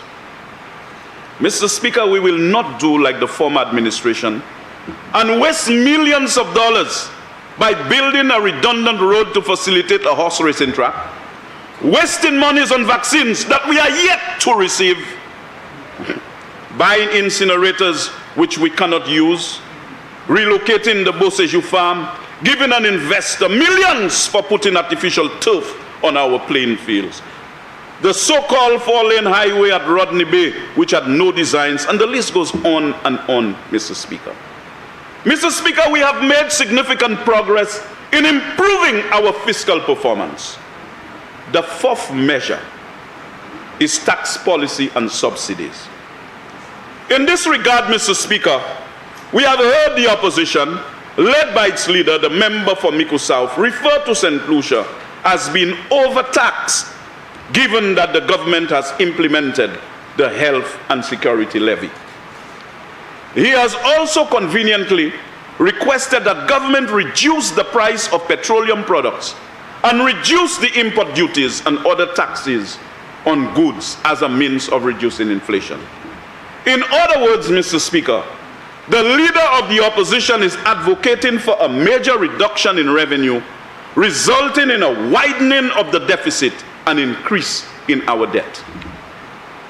Whatever he's asking us to do will lead to a reduction in revenue and a widening of the deficit and increase in our debt. Mr. Speaker, this is precisely the reason why the public should never ever make that mistake of returning them to the corridors of power.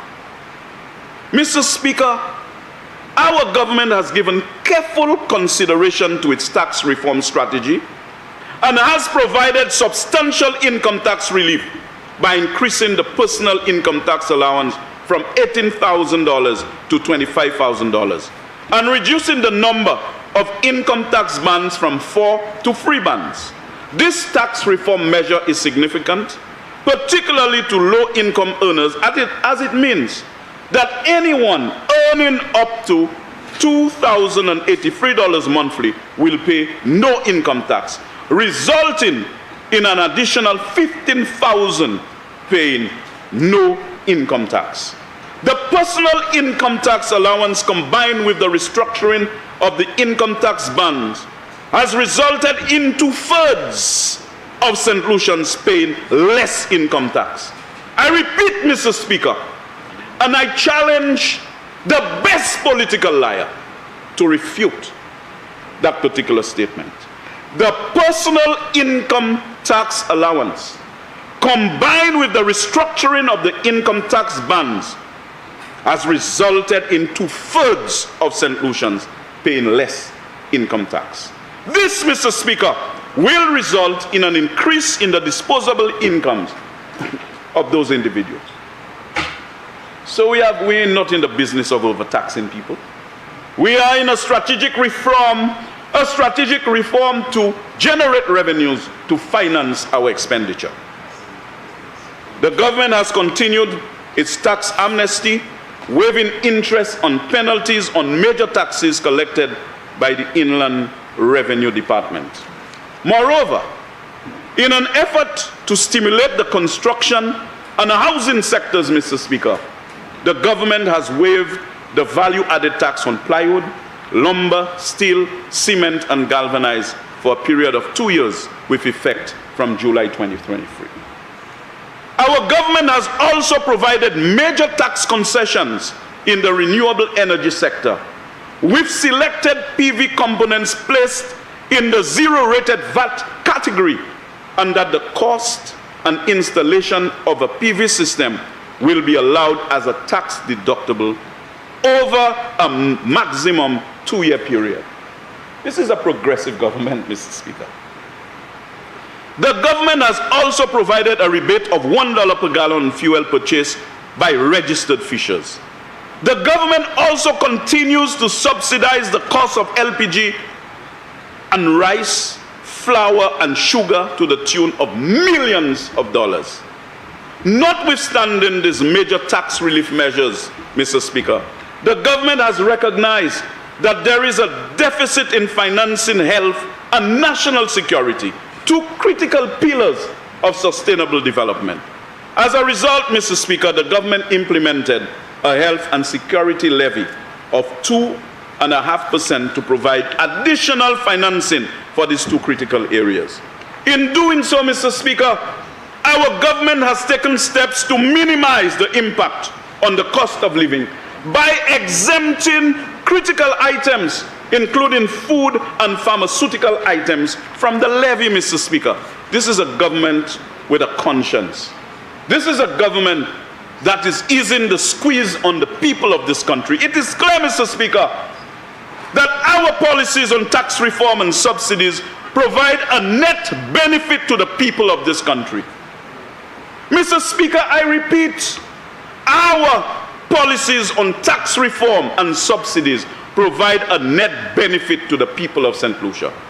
This hypocritical outcry by the leader of the opposition and his acolytes is again a major failed attempt of trying to convince the people that they are overtaxed.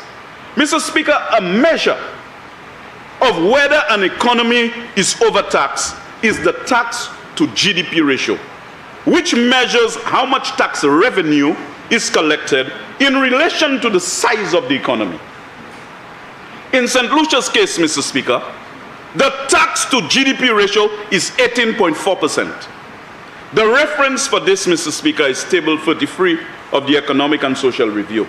The range for tax to GDP ratios ranges from a low of 10% in Indonesia to figures as high as 45% some countries in the European Union. So, Mr. Speaker, while St. Lucia is not the lowest, it is by no means close to the highest. The fifth performance measure I wish to focus on, Mr. Speaker, is public debt, and in particular, the sustainability of public debt. The leader of the opposition, in cahoots with his apostles, has been attempting to hoodwink St. Lucia by attempting to discredit our debt management and borrowing policies. This government, ably led by a fiscal and debt-savvy Minister for Finance, understands the importance of debt sustainability. And we have taken important steps to bring down the public debt as a percentage of GDP from an unsustainably high level of 93.2% in 2020 to 69.5% in 2022. In 2023, Mr. Speaker, the debt to GDP ratio rose modestly to 72.9%. Mr. Speaker, in my contribution to the 2024-2025 estimates debate, I spent some time on discrediting the subterfuge and false propaganda being spread by the opposition, and highlighted that the single greatest contributor to our future public debt is the Hiwanora Airport project. Mr. Speaker, the former government, led by the member for Miku South, borrowed close to $600 million for this project. This irresponsible act has jeopardized our debt sustainability, and we now need to take measures to safeguard our future by undertaking prudent fiscal policies that will ensure that we create the fiscal space to facilitate the future investment needs to sustain growth and development. Our government, Mr. Speaker, responsible with public debt management as reflected by implementing the Public Debt Management Act.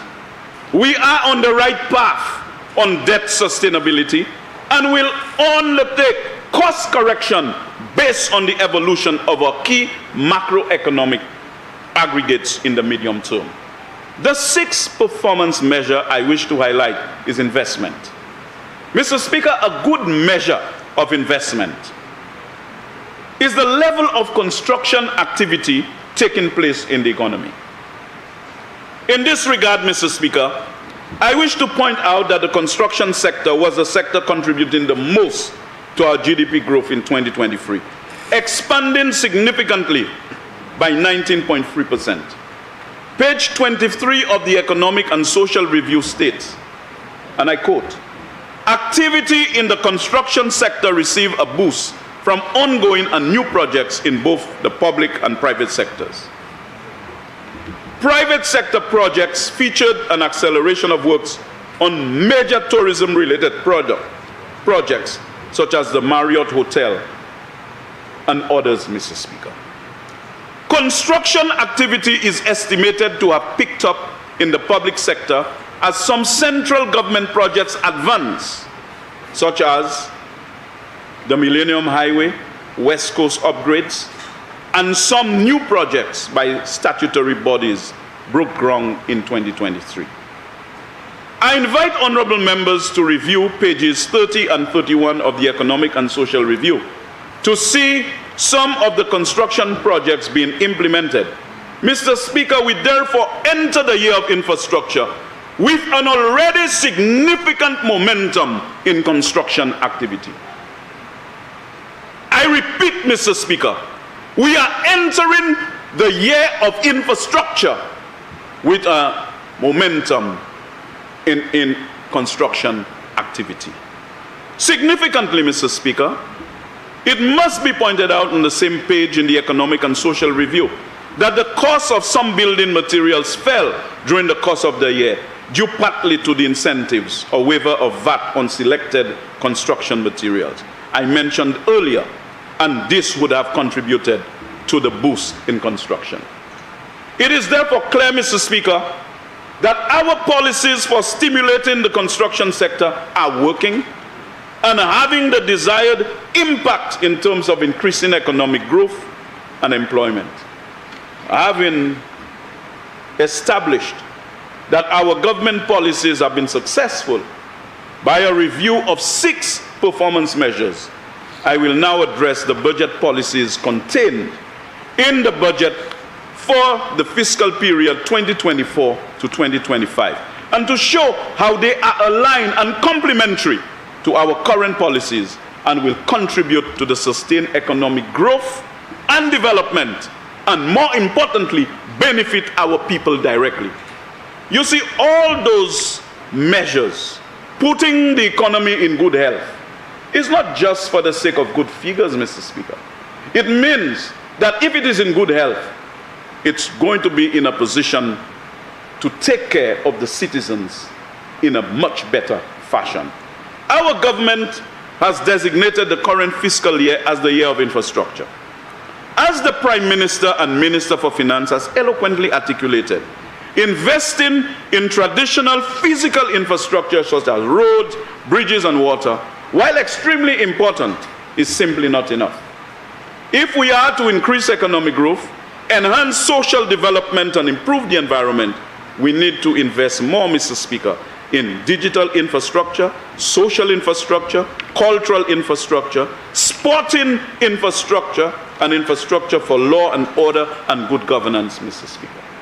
It's a holistic restructuring of the economy of the country. It is instructive to note, Mr. Speaker, the origins of the word infrastructure, which was first used by a group of French engineers to refer to a complex set of systems to enable a society's functioning.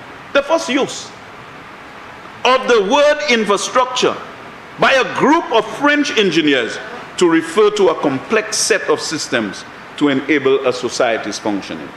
Mr. Speaker, infrastructure investment provides for the long-term needs of a country, with such projects requiring or providing services to our people for a very long time.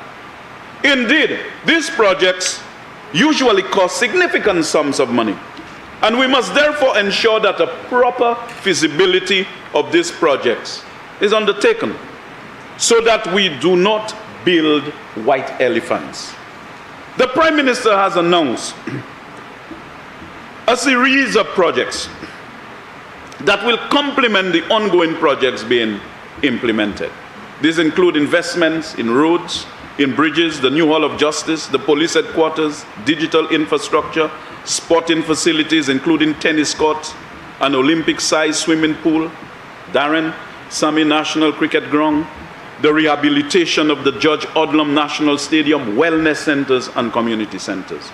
In addition, it is expected that work on some major projects, including the St. Jude's Hospital redevelopment project, the Hiwanora Airport project, the West Coast Road and Millennium Highway, and the Northern Police Divisional Headquarters will be accelerated during the fiscal year 2024-2025.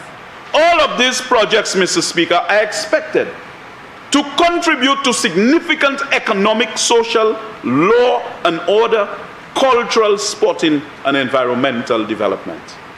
The budget for fiscal year 2024-2025 provides significant benefits for the people of St. Lucia.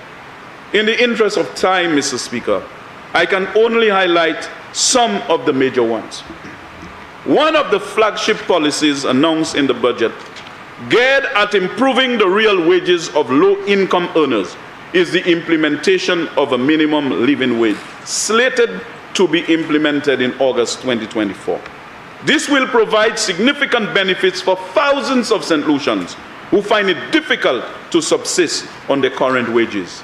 I would also like to mention, Mr. Speaker, the policies for pensioners who find it difficult to make ends meet, especially those who receive small pensions.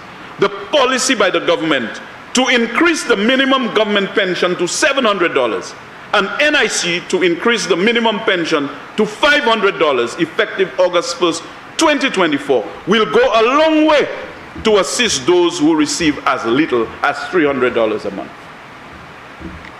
Moreover, Mr. Speaker, government has announced that government pensions will increase in line with wage increases granted to public servants and thus maintain their real wages. Mr. Speaker, this is a government with a soul. And the policies of this government have a soul. And they are going to be durable, Mr. Speaker. And it is on the basis of our policies that the opposition realize that the ship is sinking in the rising tide of progress in this country. In the interest of time, Mr. Speaker, I will simply list the other beneficial measures for the people of St. Lucia. These include, Mr. Speaker, a macro investment bill to fast-track investments once they meet the relevant technical criteria. I remember in Singapore, they would have a series of investments awaiting investors. They have some investment areas that they want to attract foreign direct investment into. And within 24 hours, you'd know if it's approved. Because revelation comes to the prepared mind. And we must always be prepared, Mr. Speaker, to know what investment we need and those, of course, that would be detrimental to us. Special incentives to business and property owners in the city to renovate and refurbish properties as part of government's urban renewal strategy. Brilliant. Relief to banana farmers affected by shortage of boxes and packaging material entitled to a shared compensation amounting to $500,000. Public officers are to be eligible for 100% mortgages under the US $20 million from the Exim Bank facility to be administered by the St. Lucia Development Bank. Import duty on hybrid vehicles to remain at 5% up to November 2025. Continuation of the amnesty on waiver of penalties and interest on outstanding taxes administered by the Inland Revenue Department for an additional year up to May 2025. continuation of the waiver of residential property taxes for an additional year up to May 1st, 2025, and waiver of stamp duty up to 400,000 on house mortgages as part of government's policy to encourage new residential homes and renovation of existing homes. Mr. Speaker, this is unheard of. As we rebuild in the aftermath of COVID, Mr. Speaker, whilst the world is going through a tough time, we are growing this economy. We are stabilizing the economy to deliver more to the people of this country, and have listed so many things that will benefit the people of this country, including my constituents. All those national policies impact positively on the people that I represent. Mr. Speaker, the budget for fiscal year 2024-2025 continues to build on the excellent policies that have been implemented in fiscal years 2023-2024 and 2022-2023, ensuring sustained economic growth, increased employment and a corresponding reduction in unemployment, fiscal and financial stability, increased foreign investment, improved law and order, social development and environmental sustainability. Mr. Speaker, only one without conscience will not consent to this appropriation bill. Mr. Speaker, I would like to change gears at this juncture. Having scrutinized what the Prime Minister has presented as the major engine that will ensure that the people that I represent in Labri Oje will finally receive their share of the national cake. Our sidewalks in Oje shall continue to St. Jude's Hospital. We are going to light the Oje playing ground, fence the Oje playing ground. We are going to light and fence the Olibo playing ground. As we speak, Mr. Speaker, Crossover is experiencing some upgrade. Mr. Speaker, the people of Kate have remained hopeful. And this time, Mr. Speaker, this time around, I want to assure the people of Kate that our road construction shall start at Kate during this fiscal period. I am pleased, Mr. Speaker, that the Labri Market Square is under construction. Majomel, this beautiful part of our constituency. And if you go back to my bio video before elections, I actually took it by the Majomel waterfalls. We are opening up the lands at Majomel for proper development. We have two major waterfalls. And some guy already built a nice villa right in the interior to take advantage of a new type of tourism. You see, in Labri, we embrace our own strain of tourism. We have been doing our thing over time. We have been growing our Airbnb product. And before that market becomes saturated, we are planning the next phase, where we graduate to something brand new. But we are continuing the process in a very quiet way, without no fuss and fanfare. Mr. Speaker, they have to remain optimistic in terms of what is before us. In terms of the lands at POM, at Black Bay, the surveys are ongoing. And very soon the people of Black Bay, Oje, will get the justice that they deserve. And I do not want this term to be concluded without those people getting title to those lands. Because if we allow sunset to come, then there will be a miscarriage of justice. It will be a miscarriage of justice. The people of POM, Black Bay, and Oje are going to get title to their lands at concessionary rates, as articulated in the manifesto, Mr. Speaker. This is something which is not subject to debate or compromise. Mr. Speaker, I know that a lot needs to be done in my constituency. And when the Labour Party gets into office, we do not only have to deal with situations in our strongholds like Labrie and Beaufort North, but we have to deal with the neglect island-wide. And any man or woman with conscience will distribute the pie. We in the constituency of Labrie-Auger, we're not asking for preferential treatment. All we ask for is to help us catch up with matters of development, matters of infrastructural development and otherwise. We are developing ourselves and our community in the way that we deem necessary. We built the Labrie Cooperative Credit Union, which is expanding rapidly, Mr. Speaker. We not souffre with the sulfur springs and the pitons. We do not have vast amount of resources, but we were able to be creative, to grow this credit union through blood, sweat, and tears. I remember many nights, late nights, yours truly, serving on the board with the great architects of the constituency of Labrie, people like the great Watson Louis, Senator for Life, Agatha Japanel,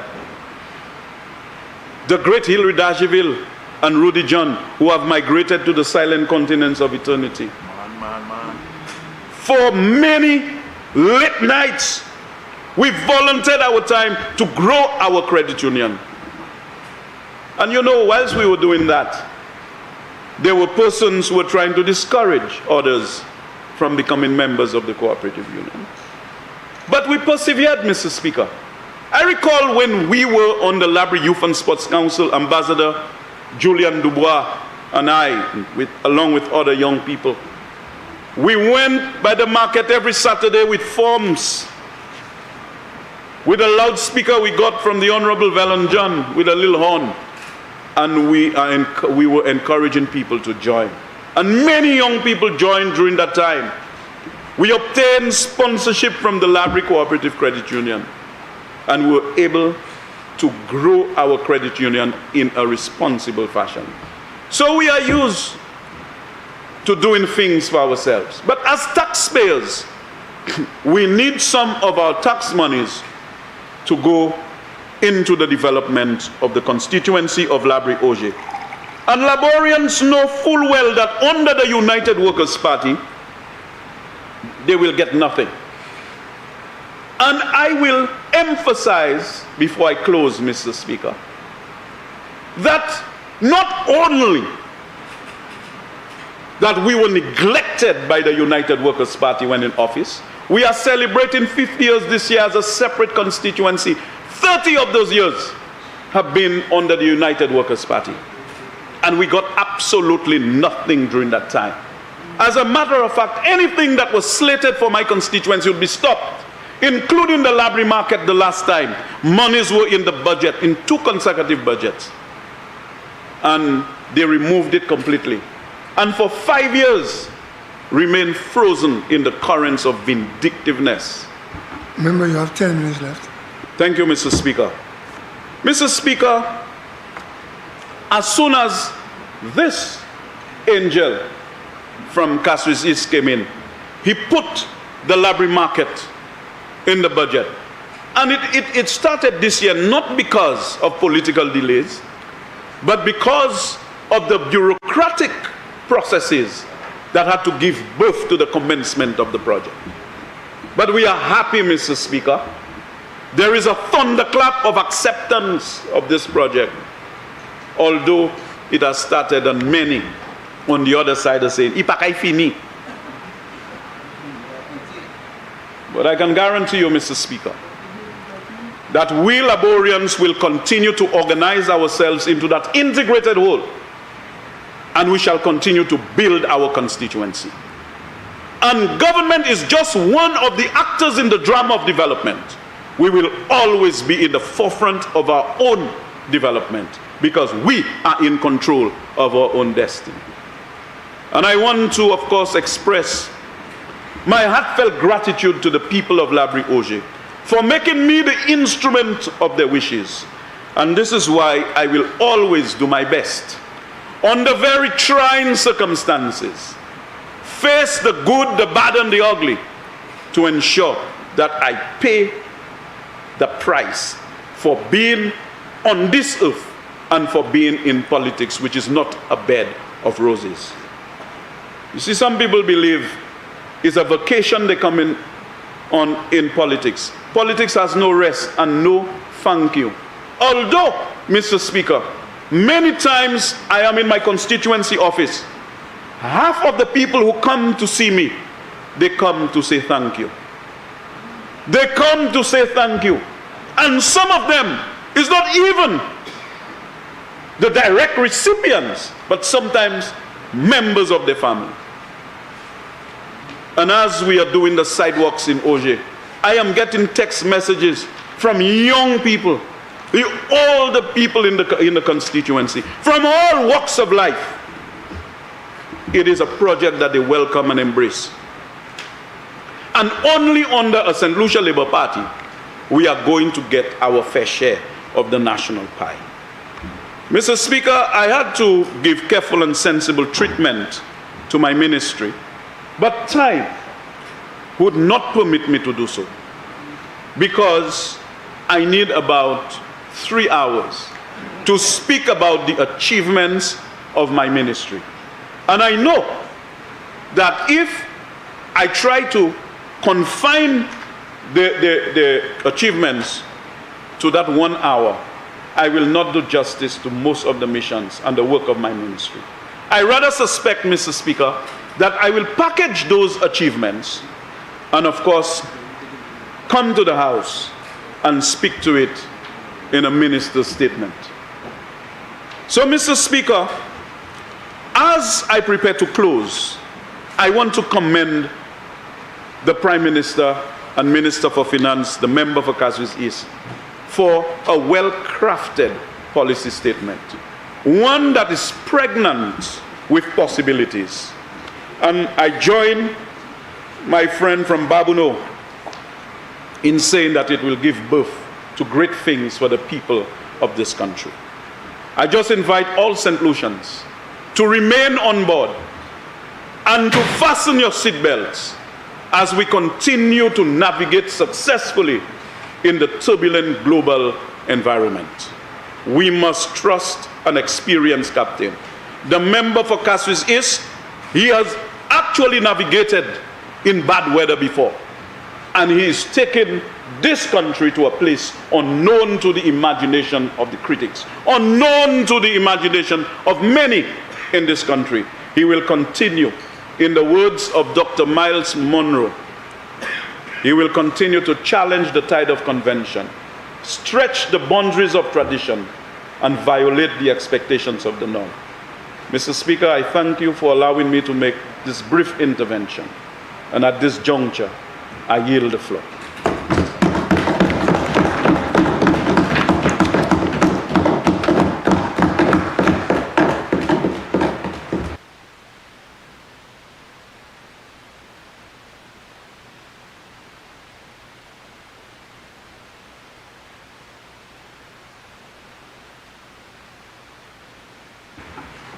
Minister for Finance. Mr. Speaker, I was advised you had to call me first.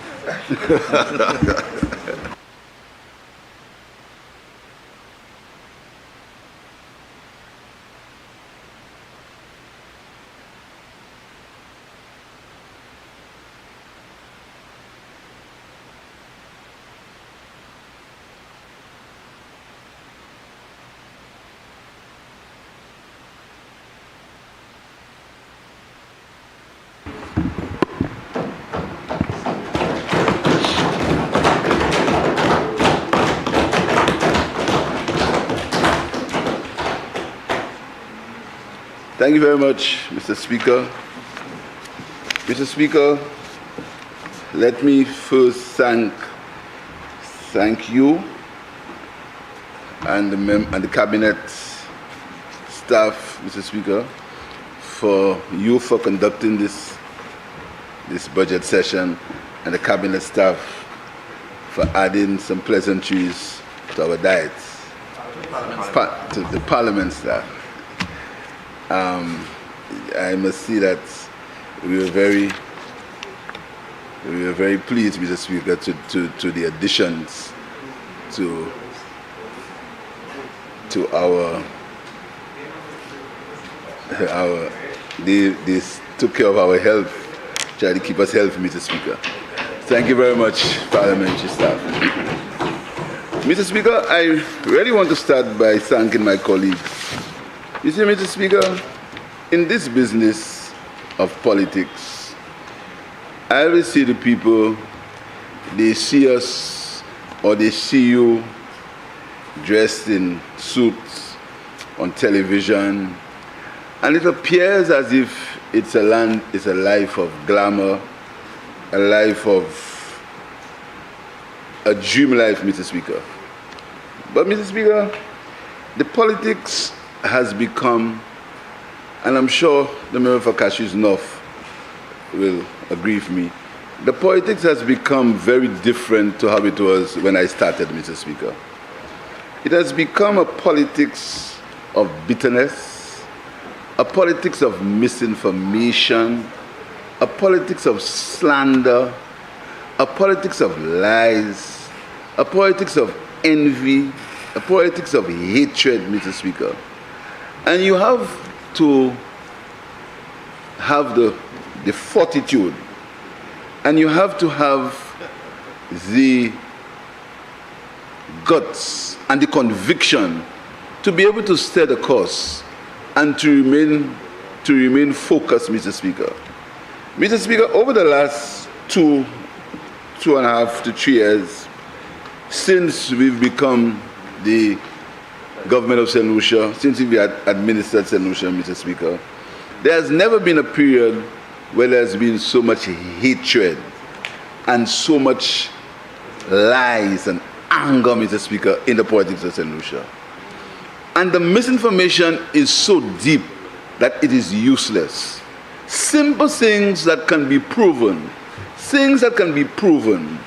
that you need no reason to doubt it, Mr. Speaker, are doubted. It's a matter of the truth being what you perceive it to be and what the truth really is, Mr. Speaker. And Mr. Speaker, I start on the CIP program or the CIP issue that happened a few weeks ago. Mr. Speaker, for an opposition to deliberately go out to stop a country from developing its people in terms of housing, in terms of infrastructure, all because they are not involved or they're not in government, is almost a call of treason, Mr. Speaker. Mr. Speaker, I saw my name and name the Minister for the CIP being dragged in, we being called to Washington. Mr. Speaker, do you know the person that they said wants me to come to Washington to speak to him? Mr. Speaker, you know he's a fraudster? Mr. Speaker, he's a fraudster. But we will join with fraudsters. We will join with anybody just because the United Workers' Party are not in government in this country, Mr. Speaker. Mr. Speaker, there has not been one word, no one has ever said that St. Lucia's CIP program, in terms of the due diligence, has come into disrepute. Mr. Speaker, the due diligence in our program happens at several stations, even at the level of the bank with the know your customer and your source of fund situation, Mr. Speaker. But Mr. Speaker, the opposition puts all kind of things together, things I've never heard about, things, nefarious characters. Some guy called and said I must come to Washington for him to show me what he has. Now, Mr. Speaker, let me tell you a story about this guy. The guy that they are talking about is a guy who was sued by the former Prime Minister of St. Kitts. He was a guy who was sued by the former Prime Minister, and you know who the former Prime Minister of St. Kitts, who his friend is. You know who his friend is. You know who came here to campaign, who came here to address dinners, but they will discard all their friends just because they want to see this country down. They want to burn the house to kill a rat, Mr. Speaker.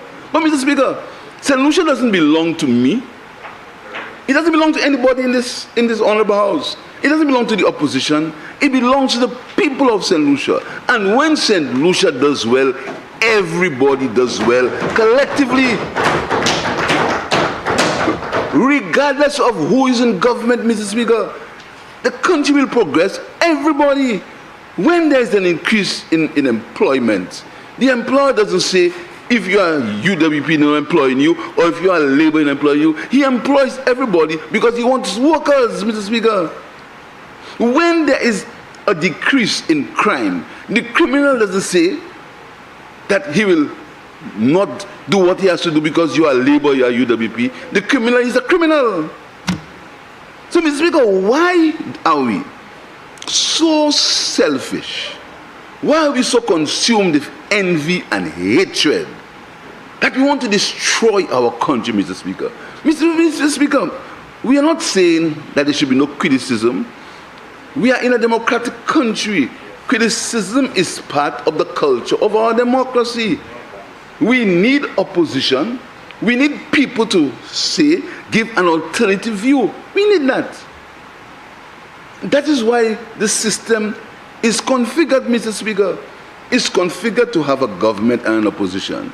We are not arrogant to say to the opposition that they've lost their right to speak.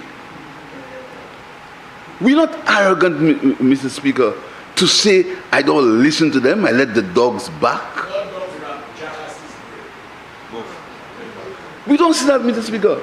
All we are saying is that let us have a discussion. Let us sit down and let us discuss the future of our country. Let us see how we can make our country better. Let us see if we can get the systems to work properly. Let us get together on some simple issues of crime, Mr. Speaker. The opposition, Mr. Speaker, believes that when there is an increase of murders in this country, the government will suffer. So when there's a criminal commits murder, then Mr. National Security must resign. The Minister of National Security took the gun, he put it in the criminal's hand, and he said, go and commit a murder. What is the relationship between gang warfare and the Minister of National Security? What is the relationship between we trying to have some social interventions to help in the situation as regards gangs and the Minister of National Security?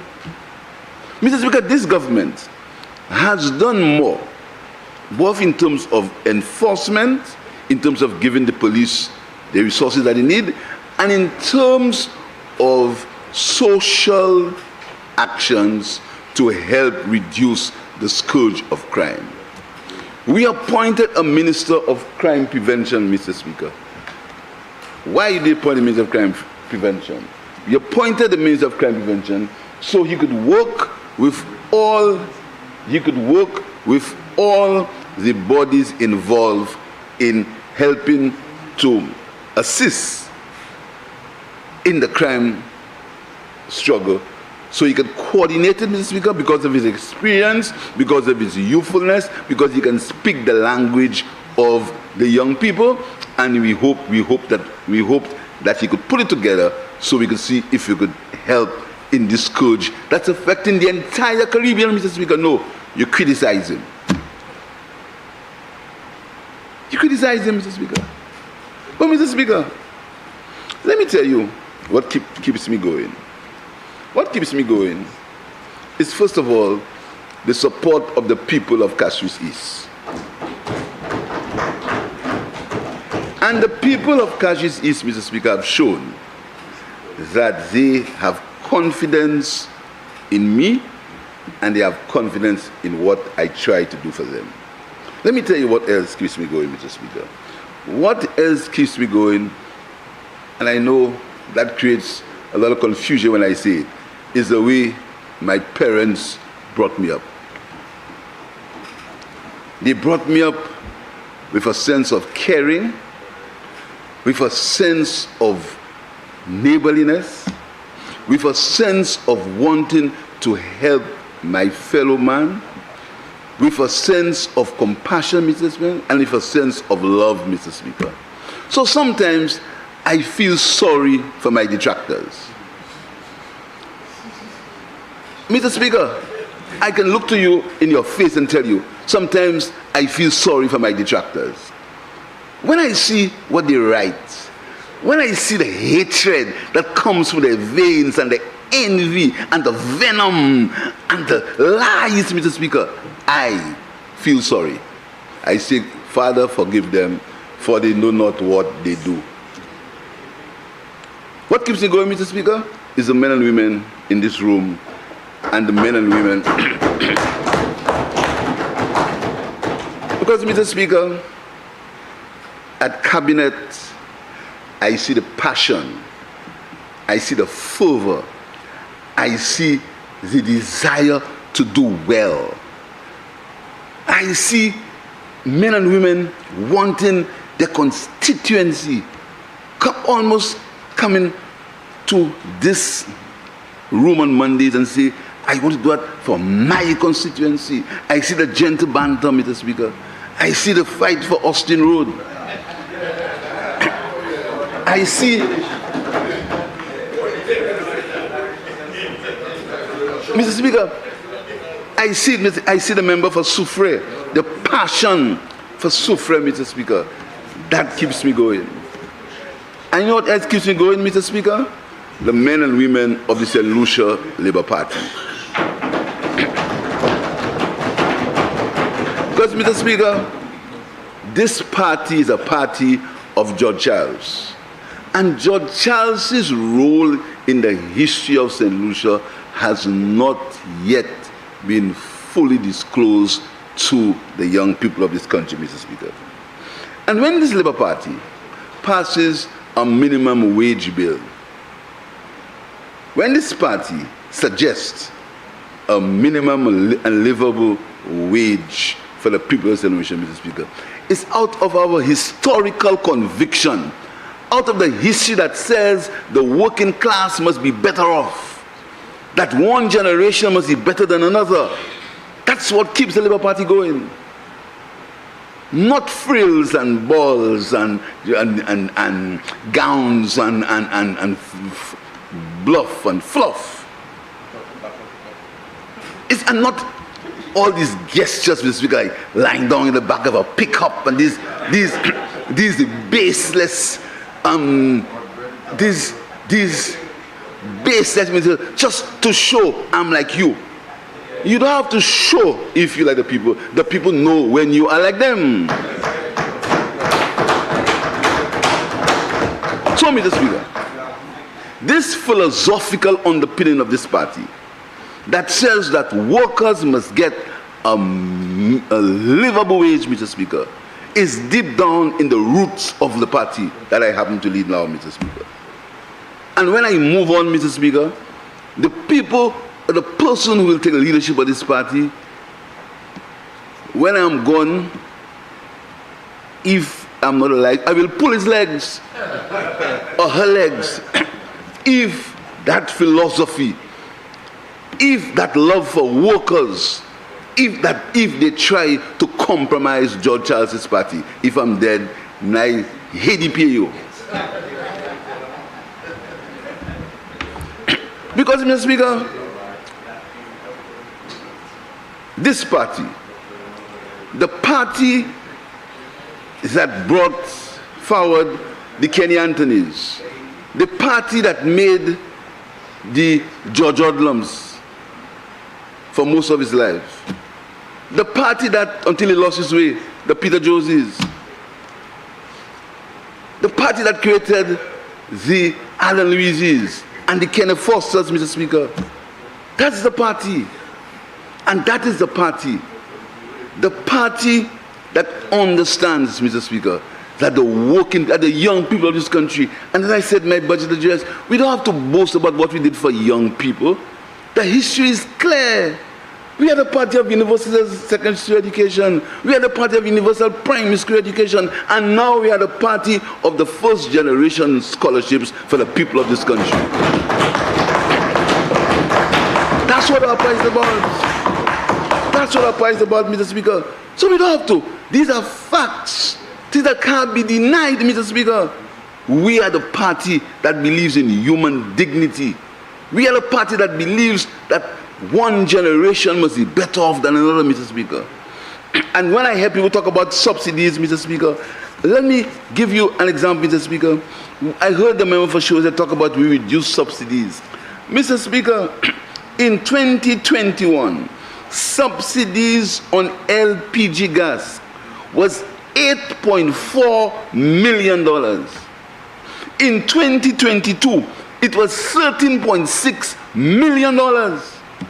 Subsidy on LPG gas. In 2023, it was 8 million, Mr. Speaker, on LPG gas. Because we know the 22 pound and the 20 pound cylinder of gas, Mr. Speaker.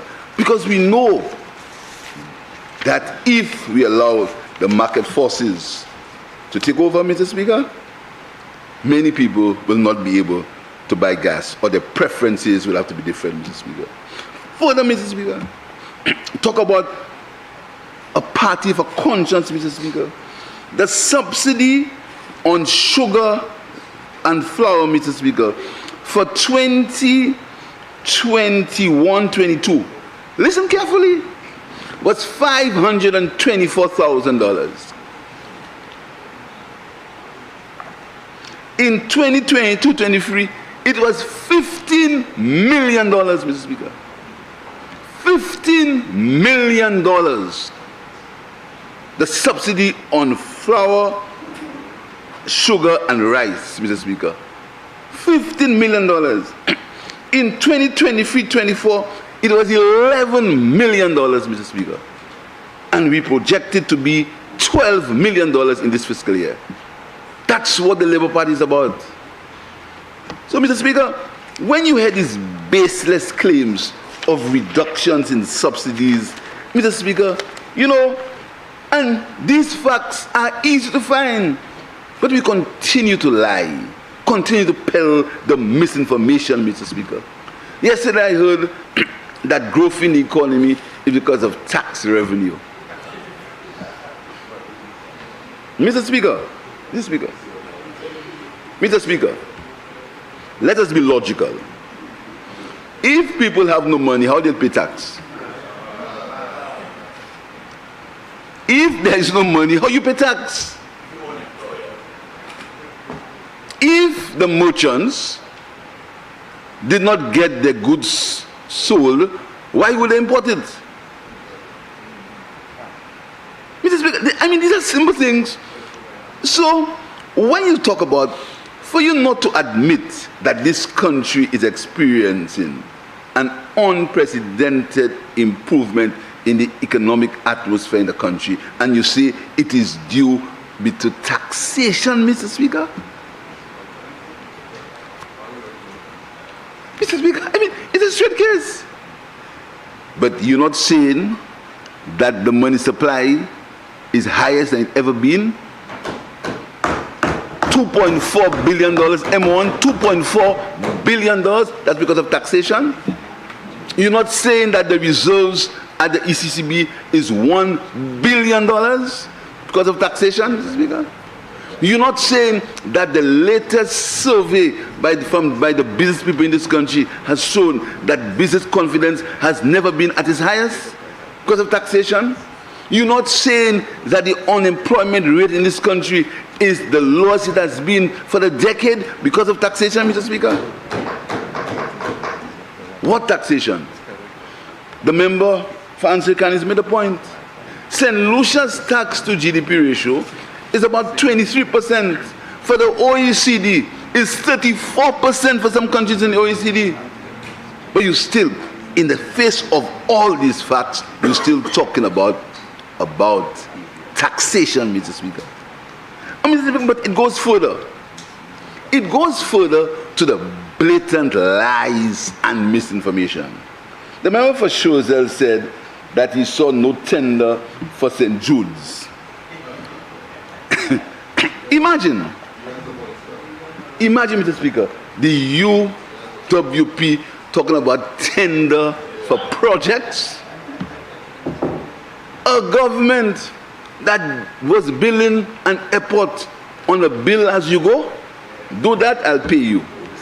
Put the other piece, I'll pay you. Finance Minister, to be fair to him, what he did say was, you said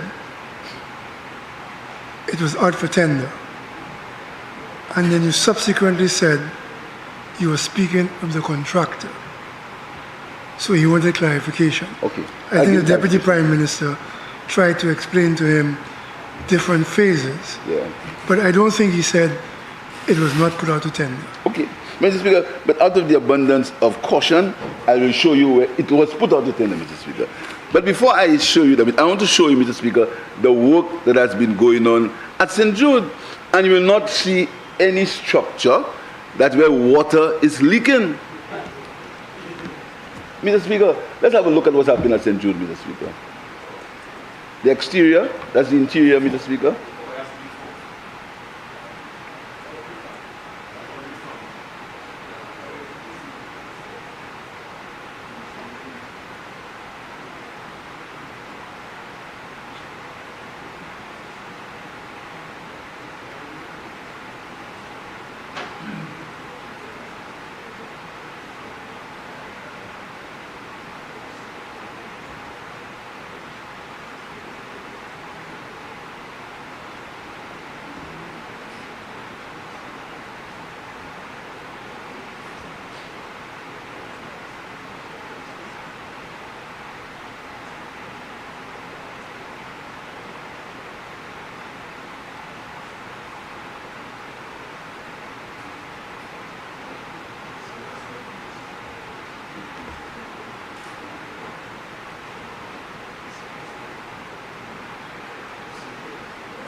Mr. Speaker, that is what's happening at St. Jude, Mr. Speaker, as we speak, Mr. Speaker. And I'm assured that the 4 buildings, Mr. Speaker, that the work is happening now, Mr. Speaker, will be completed before July this year, Mr. Speaker. 4 buildings. But, Mr. Speaker, out of the abundance of caution, I brought for you the tender documents, Mr. Speaker, for the St. Jude Hospital. I brought for you the tender document, Mr. Speaker. So when people say that misinformation, and here it goes, Mr. Speaker, tender document for procurement of works, procurement of St. Jude Hospital reconstruction project, employer, Ministry of Department of Economic Development, on behalf of the government of St. Lucia, Country St. Lucia, source of funds, SFD, Saudi Fund for Development, issued on January the 5th. That is the tender document for the works, Mr. Speaker.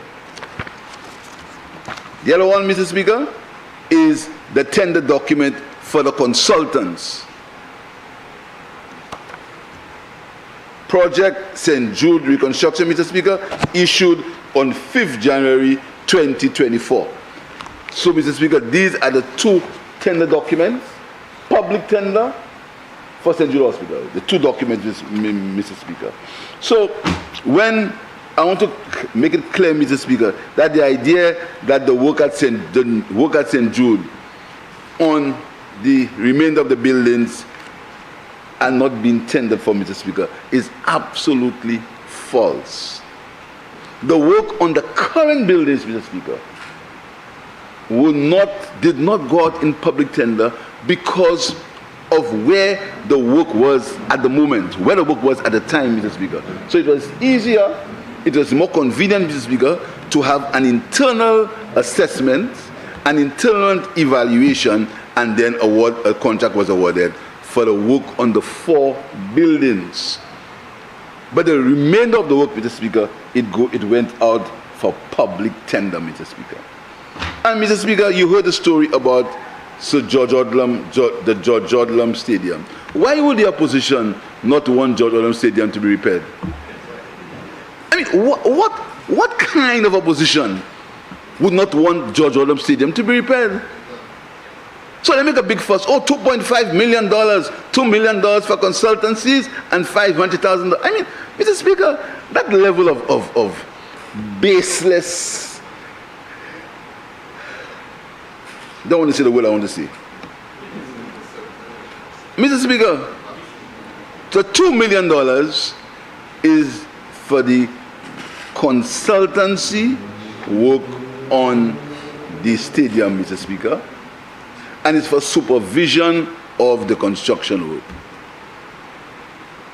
So it was uploaded at the front of the contract because there is no cost yet for the contract. So you have to have the consultants to evaluate the tenders, etc., to go to the tenders board, Mr. Speaker. So you have to have the consultancy first. And the $500,000 is to start the work of demolishing, cleaning, and clearing the site, Mr. Speaker, for construction. But the opposition finds something wrong with that, Mr. Speaker. The opposition complains. Mr. Speaker, the government of St. Lucia, we decided that in terms of our crime fighting, Mr. Speaker, we have to do it at 2 stages. Number 1, we must create an enabling environment for young people to be able to get jobs if they want, for young people to be able to have their talents, for young people to get involved in the creative industries, as the minister said, for young people to get involved in tourism, for young people to be able to get involved in lines of economic activity that they like. So we created the youth economy, but whilst we're doing that, we are doing something in culture, we are doing something in tourism, we're doing something in education, so you can give young people a reason to want to do better in the country, create the enabling environment for young people. And we decided that we'll also have some social interference, some social interventions. So at SSDF, you have acts, then you have a number of people, Mr. Speaker, who are involved in crime, who have some ideas. The government has funded them. It's not my style to come and say who we funded and what we gave them, but they know themselves. They know the government assisted them. They know that my office is ready to speak to them at any time. We have a minister now to deal with them. We give them monetary support to get involved in this crime intervention intervention methods. We give them some monetary support. But what is Mr. Speaker? We have to give the police resources. And Mr. Speaker, the member for Castries Central was right, Mr. Speaker. You cannot resource the police by fundraising. You have to resource the police with tangible means, Mr. Speaker. And I was very surprised to hear that people who know better would go in public and talk about police equipment, Mr. Speaker. This is sad. It just shows you when you are focused on the wrong things, how you lose your focus. Because if you are focused, Mr. Speaker, you don't tell the public what's the weakness of your police equipment. So you're telling criminals that the police have no equipment XYZ, saying that to criminals?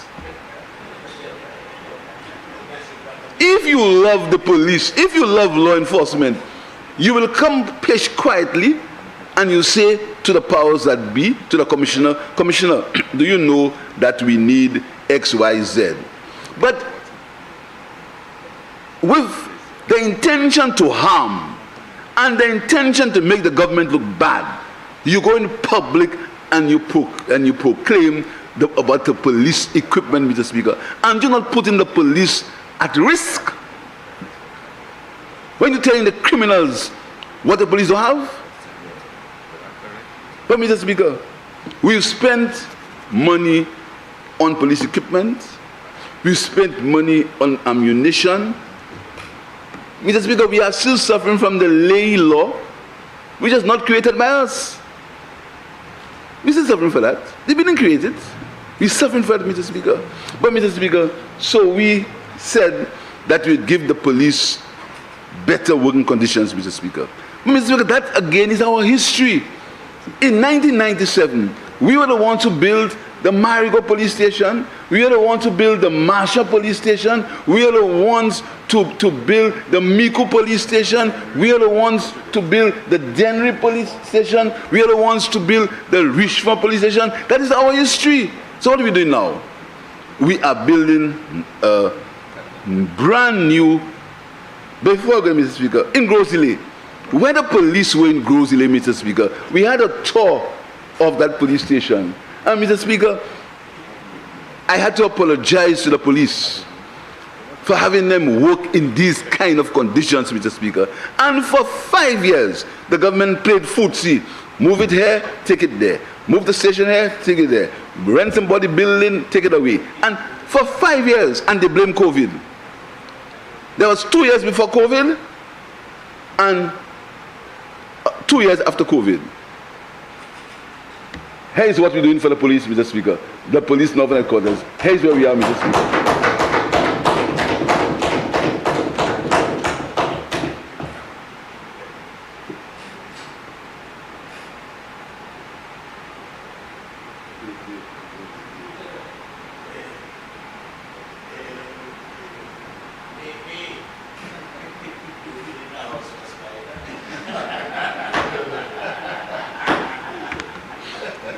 That's where we are, Mr. Speaker, with the Northern Police Headquarters.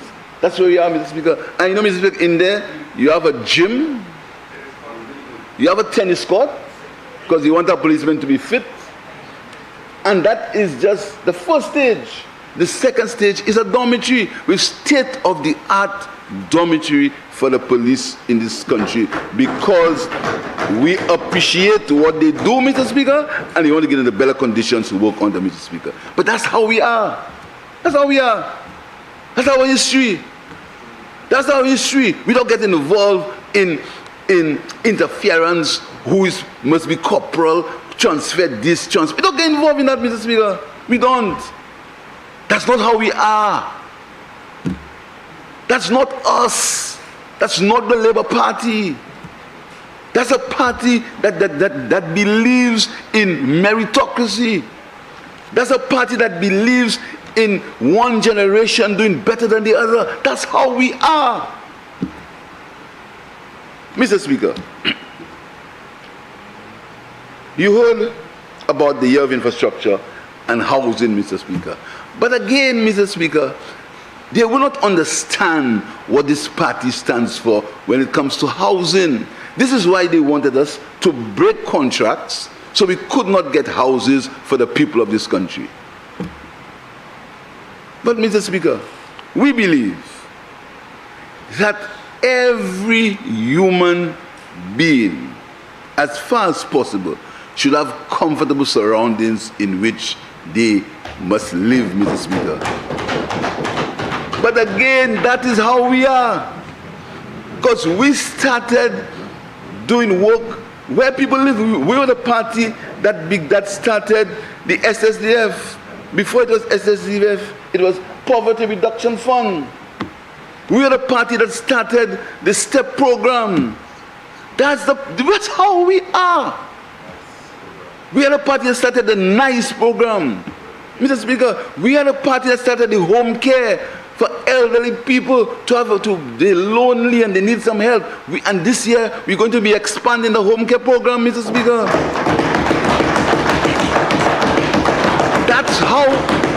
That is how we are. That's how we are, Mr. Speaker. So no matter how they try to pin these lies on us, it cannot stick because the people understand, Mr. Speaker. That's how we are. So what do? We say that we have to help people at all stages of improving their housing stock. So the first thing that we do is that we say we're going to have a house repair program where people who have their houses in a particular condition, we're going to try to help them to repair it. They ridicule it. They ridicule it.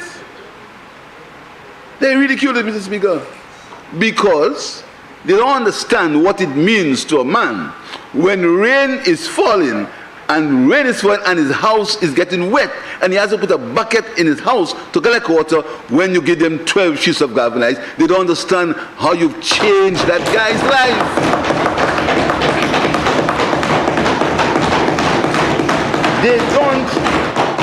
They don't understand, Mr. Speaker, or some of them pretend not to remember.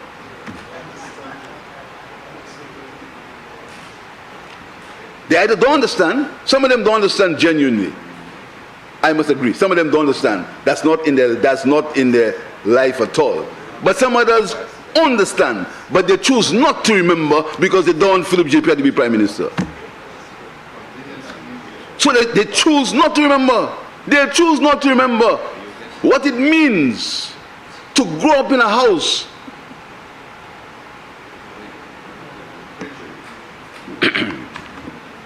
They choose not to remember me. They choose not to remember Mr. Speaker. So what did we do? We started and we said we would help repair these people's houses, Mr. Speaker. So then we taken it the next step. We said we'd give them land. So the minister is involved in land rationalization, in giving people a piece of land to build a house. Because, Mr. Speaker, nobody wants to squat. People want to have a piece of land that they call their own, Mr. Speaker. No matter where it is, they want it called their own. They don't want a view. They don't want to live where you can get a view. They don't want that. All they want to have is a piece of land where they can put their house and they can bring up their children.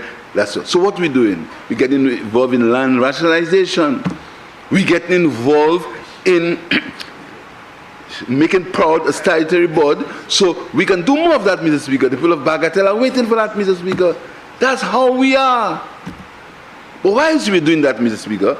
We are saying that if you want a mortgage, and Mr. Speaker, the people who take these things for granted, they don't know what it means, Mr. Speaker, when somebody wants to improve their status in life, but they just can't afford it, Mr. Speaker, because the system is pulling them down. They don't understand that. And those who understand it prefer not to play. They don't understand it. So what did he say?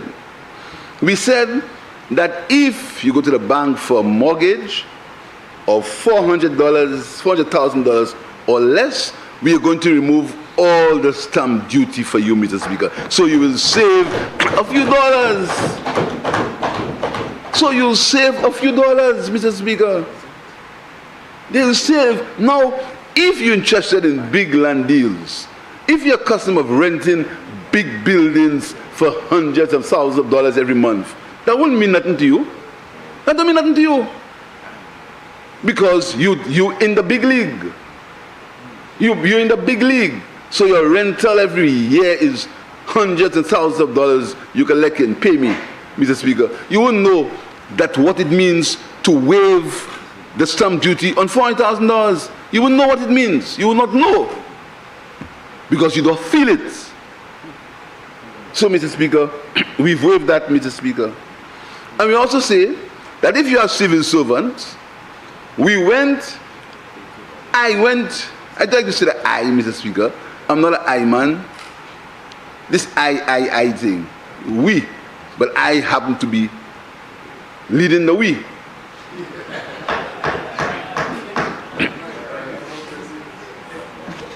We went to Taiwan, Mr. Speaker. I understand the government of Taiwan, and we negotiated $20 million US, principally for housing. So we put it in the development bank, a development bank that they created and they did not capitalize, and we recapitalized it, and we are the ones who making it work because they left it.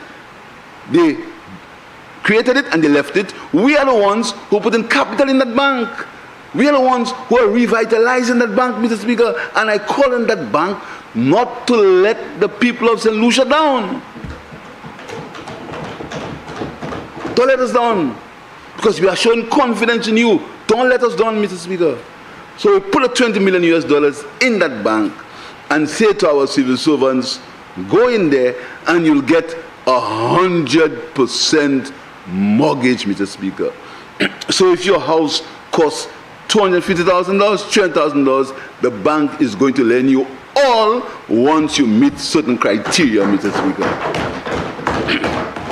And we're also saying that we'll waive the legal fees. We'll give you $1,000 credit on the legal fees. What we're doing, Mr. Speaker, we've reduced the stamp duty, given you 100% mortgage, and now we are giving you $1,000 credit on your legal fees, Mr. Speaker. Why? Because we want you to be better off than your parents were. We want wealth to increase from generation to generation. One generation must be better off than the other one, Mr. Speaker. And how do you do that? By education and by owning a piece of your country. That's how we do it, Mr. Speaker. So I want to urge the civil servants, Mr. Speaker, to make use of that facility in the bank. And I want to tell the bank, let the processes flow so it can happen quicker than people cannot be waiting and waiting and waiting, Mr. Speaker. The money is available. Let's make it happen, Mr. Speaker. The member for Vieward South gave some advice on the land registry, and I'm sure the member for Cassius North will tell you that was in progress. Again, the land registry is not... Mr. Speaker, we are trying to correct the mess that we were left, Mr. Speaker. Mr. Speaker, we haven't come to tell you where this country was in 2021, Mr. Speaker. All these men, women here can tell you the state of the ministries that inherited. The state of the ministries that inherited, Mr. Speaker. Talk to the Minister of Sport, he'll tell you about the situation in the Soufre Stadium. The Minister of Education will tell you about the e-books that he inherited that never had neither E or an F. He'll tell you, Mr. Speaker. The Minister of Tourism will tell you all about the projects that lights went this way and lights didn't go the other way. He'll tell you all about it, Mr. Speaker. Don't ask the Minister of Health. We'll tell you. There was Mr. Speaker, is that passing strange that we can come here and we can show you work in progress? We can show you hotels being built. We can show you roads being built. And when they came over, they show us renderings. Renderings, computer pictures. I remember one of them came here and said, you'd make a skyscraper in Soufre. He had a big set of picture, skyscraper and Soufre. And big.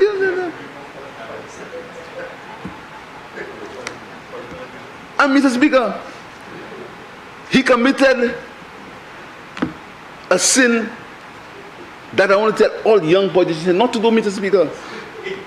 When you're in politics, you must understand that there ought to be a sort of principle among politicians, Mr. Speaker. So when you just reach, you leave your seniors alone. But when you believe that you can come in and go after your seniors in the most venomous way, you've been prompted, give a piece of paper, say it, Mr. Speaker. You never come back inside there.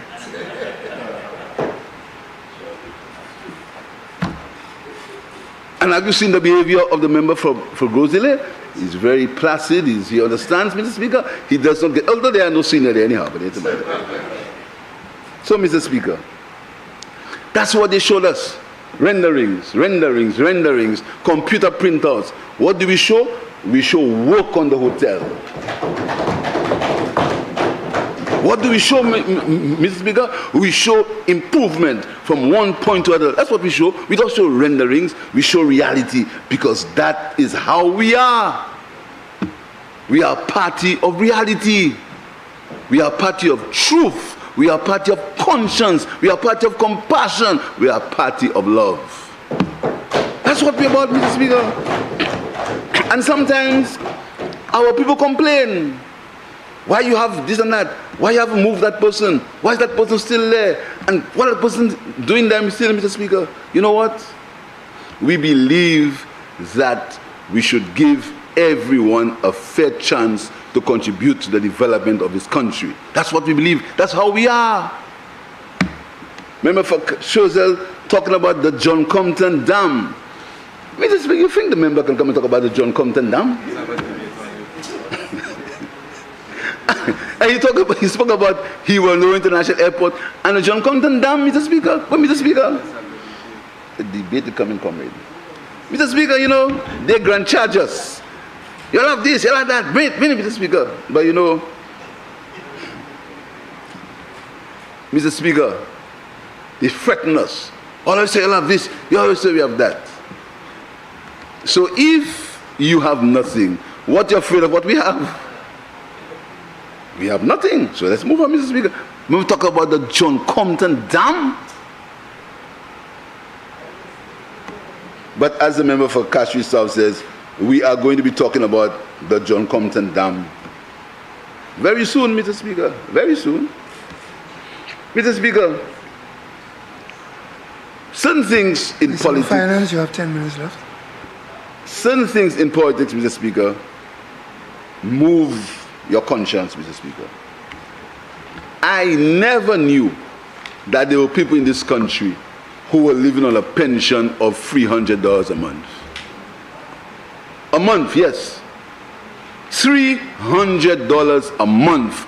That is what they have to maintain themselves every month. $300, Mr. Speaker. There are 2,200 people in this country who get $300 a month for their pension, Mr. Speaker. And you must note, it's a contribution. And I see the contributions, is you have to contribute to your pensions, Mr. Speaker. $300. And Mr. Speaker, when I looked further, I found there are people in the government service, about 230 people in the government service, who get pensions of less than $700 a month, Mr. Speaker. There are people who still get in the government service $324 a month as their pension, Mr. Speaker. That's not how we are. That's not how we are, Mr. Speaker. So I immediately, what was within my jurisdiction, and I told the officials in Ministry of Finance, they cannot tell me no, because I don't get involved. I don't believe. I discuss it with my officials. I discuss with them. We come to consensus. Because you see, Mr. Speaker, but because I don't believe in being a dictator and tell them do this and do that. We discuss it. But there are certain things I stand by, and I said to them, do not tell me no. Nobody in the government service will get less than $725 per month pension. Nobody. And from the 1st of August, and that date is significant, Emancipation Day. Very significant, Mr. Speaker, because you know, we want to forget our history. Don't talk about slavery. Don't talk about black, racist, and our history. We want to forget our history. Conveniently, we want to forget our history, Mr. Speaker. 1st of August is Emancipation Day. And here's what will happen on the 1st of August. pensioners in the government service will get no less than $725 per month. Pensioners from the NIC will get no less than $500 a month, Mr. Speaker. And I'm looking, but that's going, we have to have discussions with the NIC. That's the difference. We have to have the actuaries to look at it. That is how we do our business.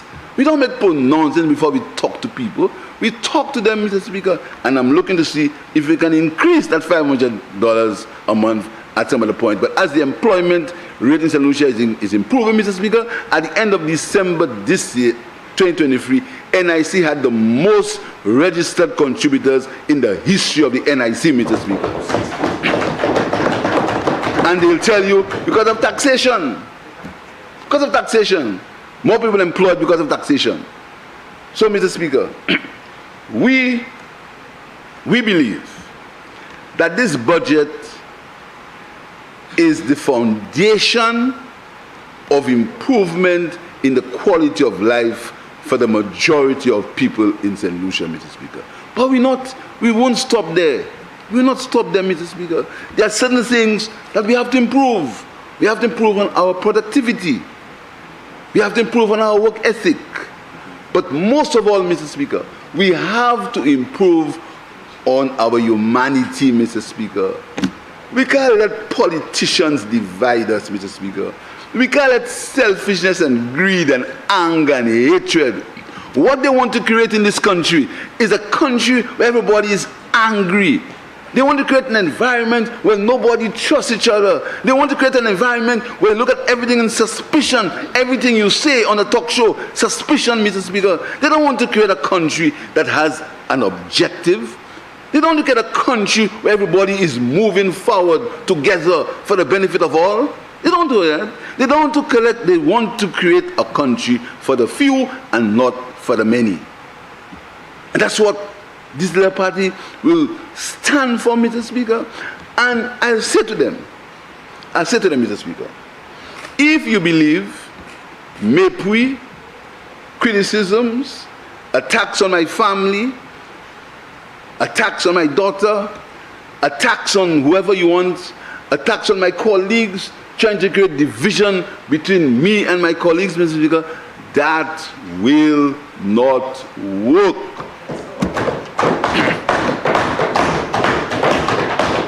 I know myself, my colleagues know me. I know myself, I'm comfortable in being myself, Mr. Speaker. I'm very comfortable. I'm a comfortable guy. My focus is to improve the quality of life of the people of St. Lucia, Mr. Speaker. My focus is for us to get more J.Q. Charleses, more Air Valmors, more Elwin Maslers, indigenous business people, Mr. Speaker. Indigenous business people who can rise to the highest level of commercial activity in the country. That's my focus. For young businessmen to be able to do like JQ and Valmore and expand and grow, Mr. Speaker. That's what I'm interested in. What I'm interested in, Mr. Speaker, is for every house to have a child who went to university, Mr. Speaker. That's what I'm interested in. I'm not interested in the frivolous nonsense that they write on whether of Facebook or whatever, Mr. Speaker. That, first of all, I don't read it. And secondly, Mr. Speaker, I am so focused that when I go home tonight, you know what I'm thinking of, Mr. Speaker? You know what I'm thinking of, Mr. Speaker? I'm thinking of CDP on Monday. Yeah. You want some water?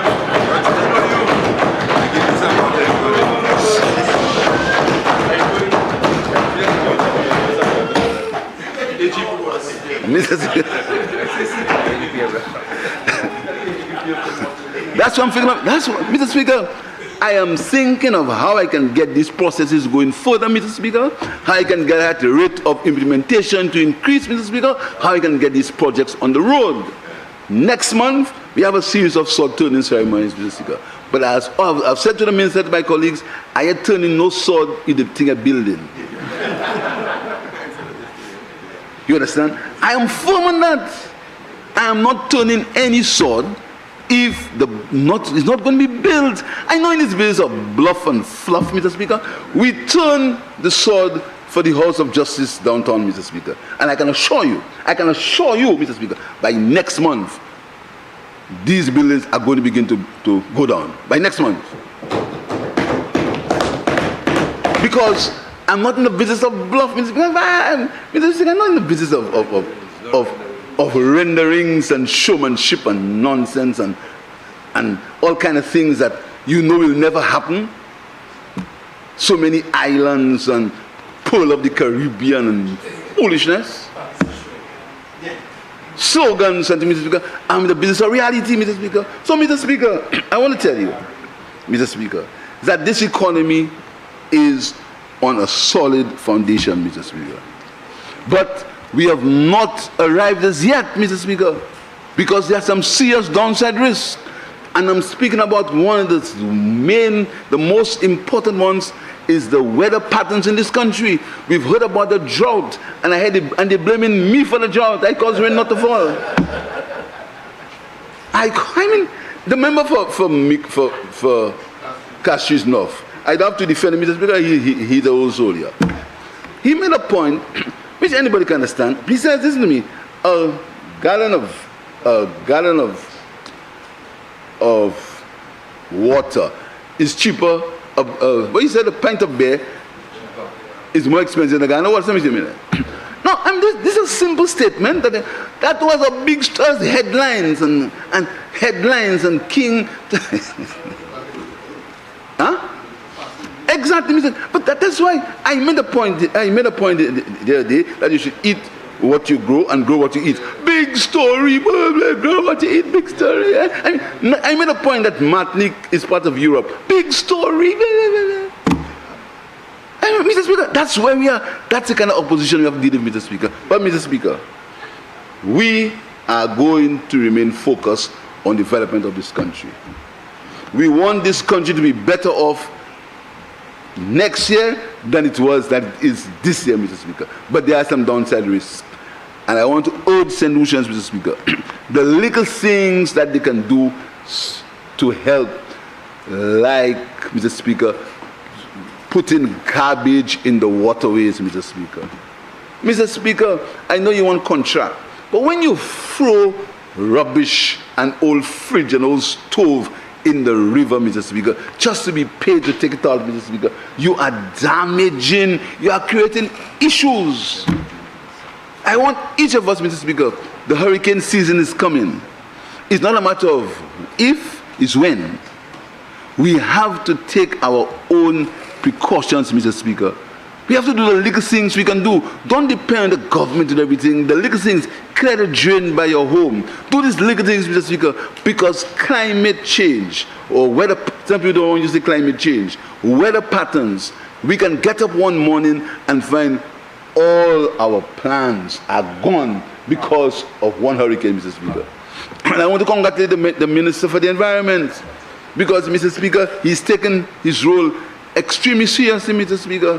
And when you tell people about loss of damage and adaptation and mitigation, little things we can do, Mr. Speaker, I want to urge people of St. Lucia to take these things into consideration, Mr. Speaker.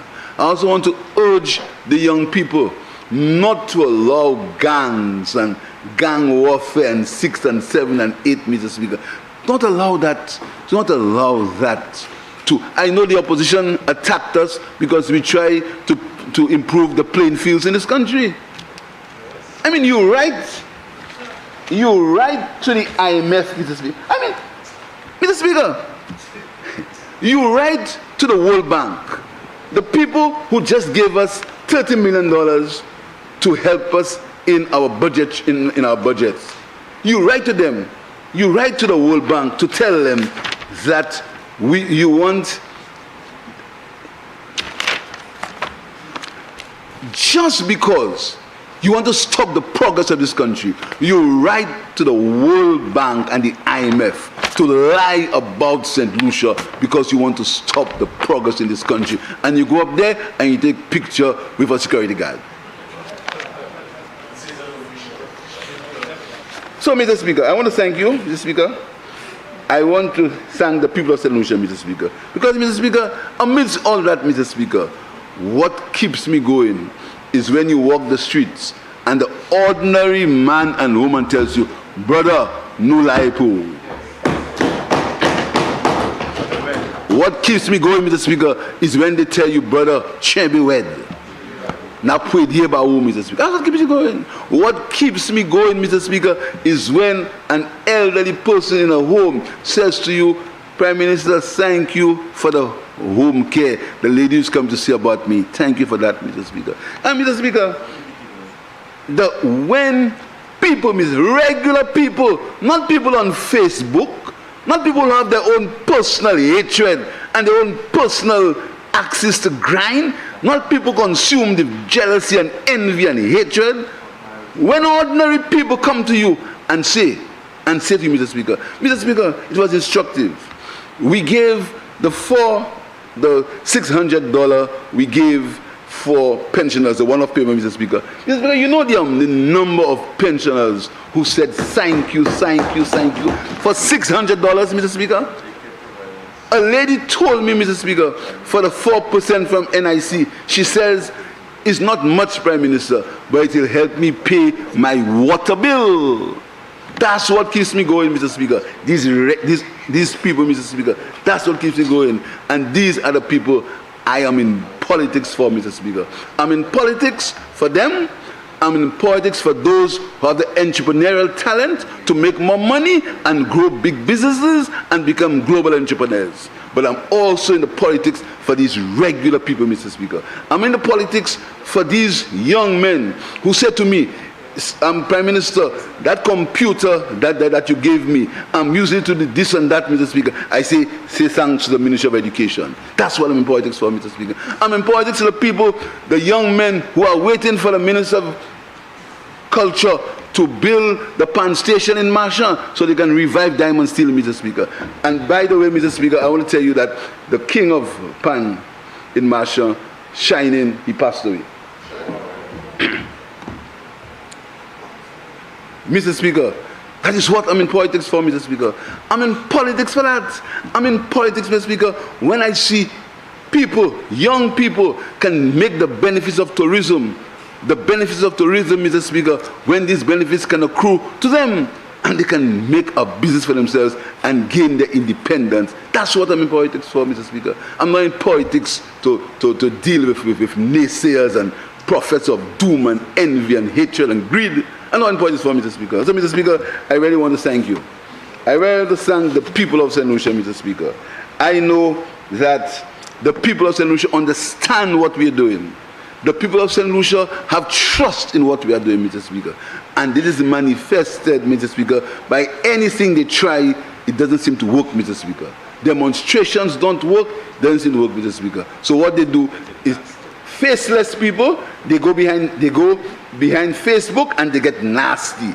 That's the only strength. Not the strength in going out and have discussions. Not the strength in having arguments. Not the strength in coming to Parliament and discuss. Not the strength.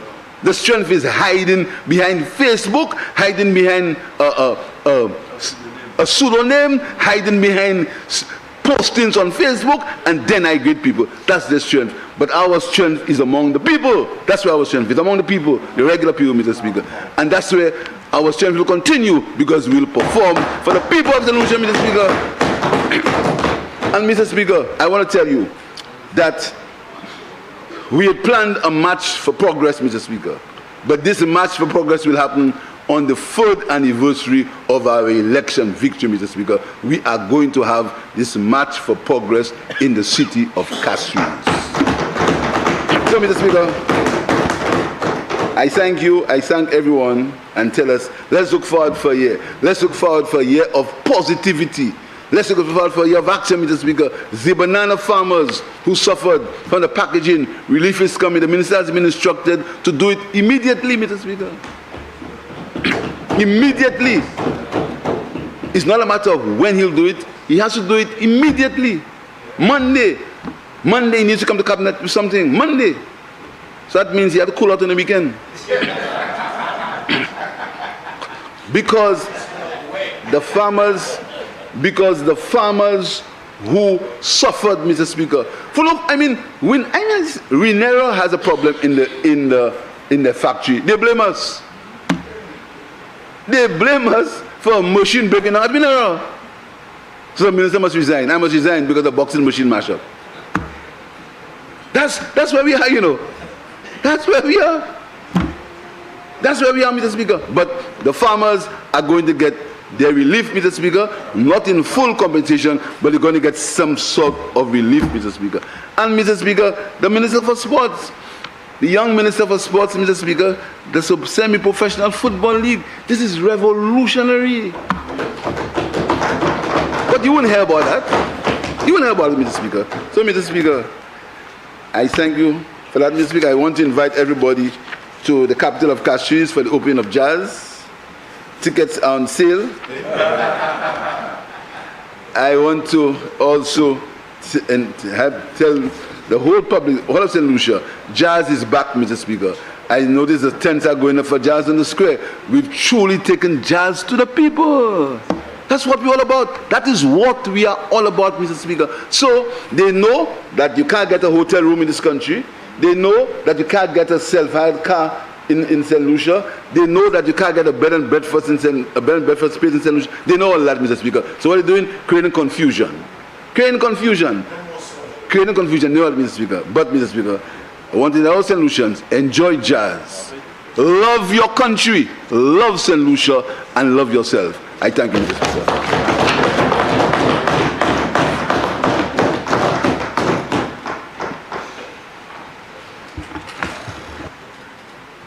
Honourable members, the question is that the Appropriation 2024-2025 bill be read a second time. I now put the question. As many as with opinion say aye. Aye. As many as of a contrary opinion say no. The ayes have it. An act to provide for the services of the State of St. Lucia for the year ending on the 31st day of March 2025.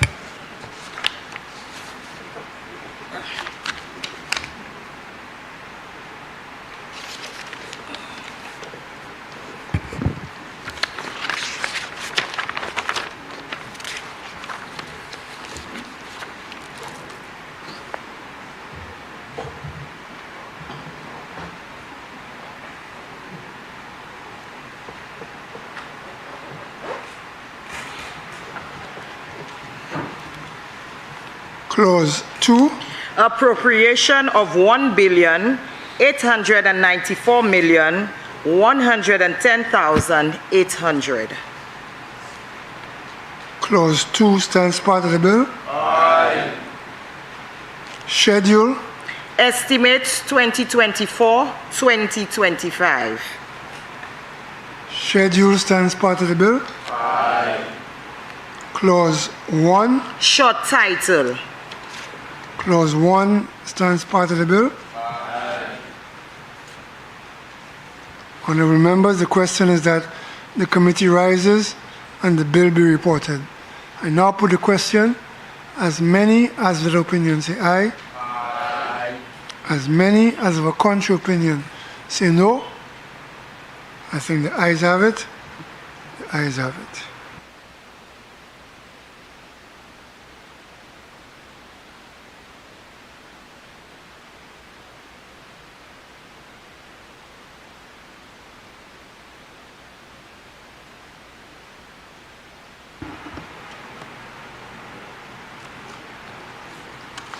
Honourable members, I beg to report that the Appropriation 2024-2025 bill went through committee stage without amendments. Minister of Finance. Mr. Speaker, I beg to move that the report of the committee be adopted and the bill be read a third time and passed. Honourable members, the question is that the report of the committee be adopted and that the Appropriation 2024-2025 bill be read a third time and passed. I now put the question. As many as of that opinion say aye. Aye. As many as of a contrary opinion say no. I think the ayes have it. The ayes have it. Be it enacted by the King's Most Excellent Majesty, by and with the advice and consent of the House of Assembly and the Senate of St. Lucia, and by the authority of the same as follows. This act may be cited as the Appropriation Act 2024-2025. Leader of Government Business. Mr. Speaker, I beg that this House stand adjourn, sine die.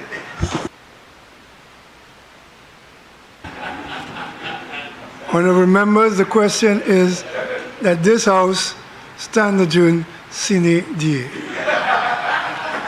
I now put the question. As many as of that opinion say aye. Aye. As many as of a contrary opinion say no. I think the ayes have it. The ayes have it. Sitting adjourned. All rise.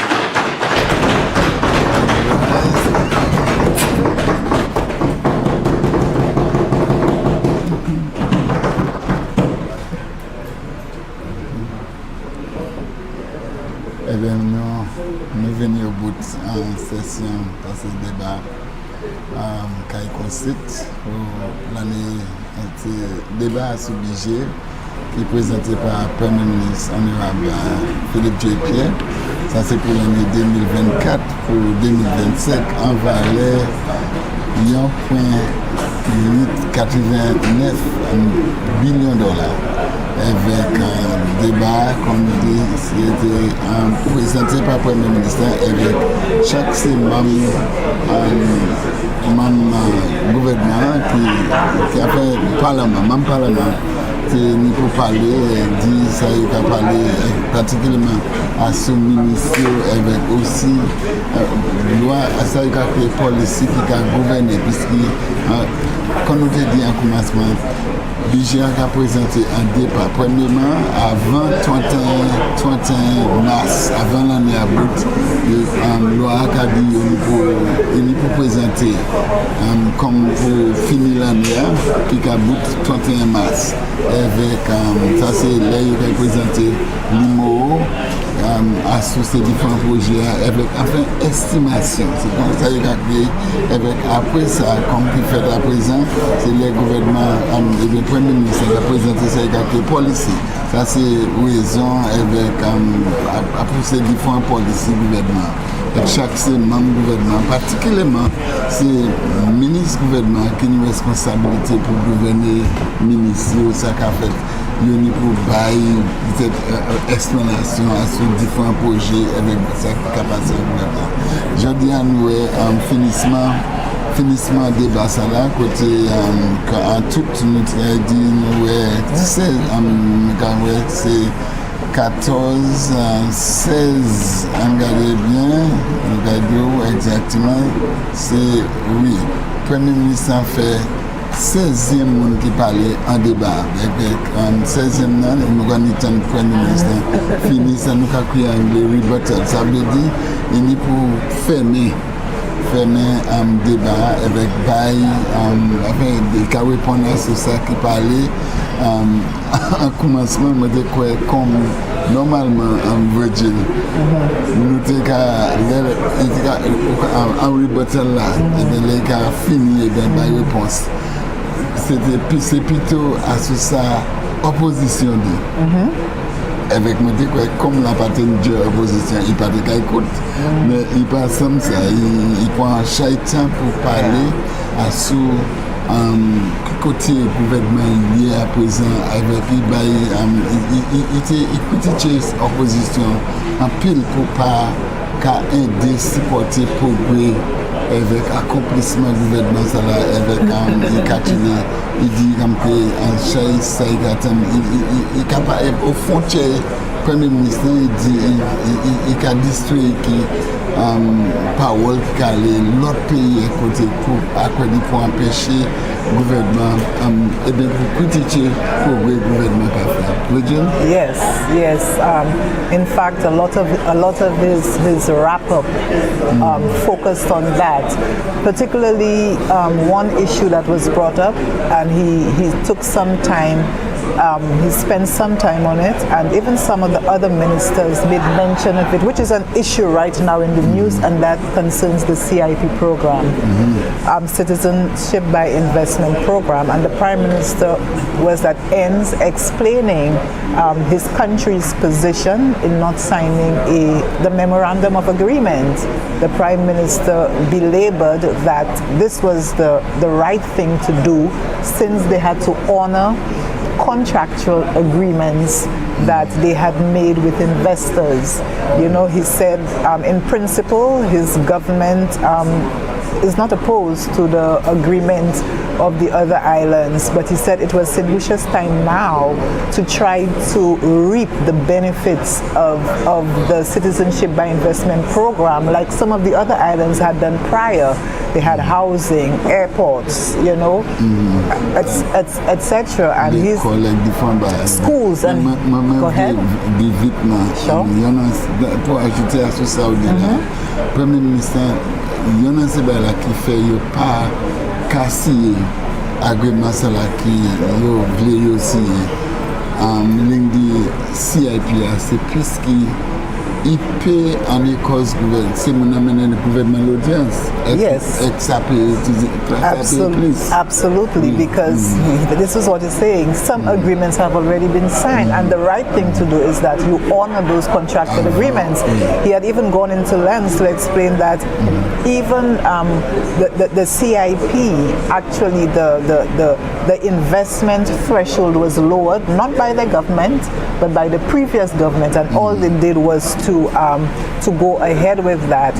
One of the things the Citizenship by Investment program is hoping to achieve in this fiscal year, Michael, is the whole question of housing.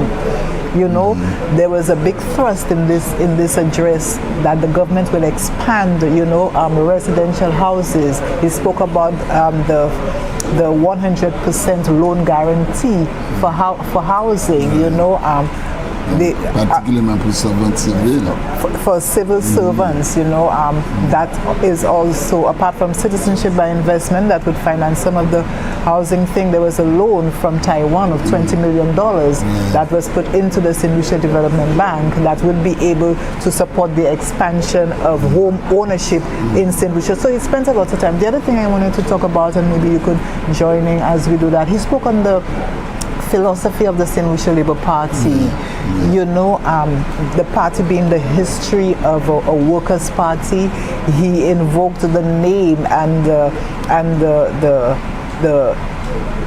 the name of George Charles, the leader, first leader of the St. Lucia Labour Party, and he was saying it was that party, you know, that advocated, you know, minimum wage and livable wage and trade union things. So he was saying, you know, this is who the St. Lucia Labour Party is. This is who they are, to advocate on behalf of the people, to bring benefits to the people.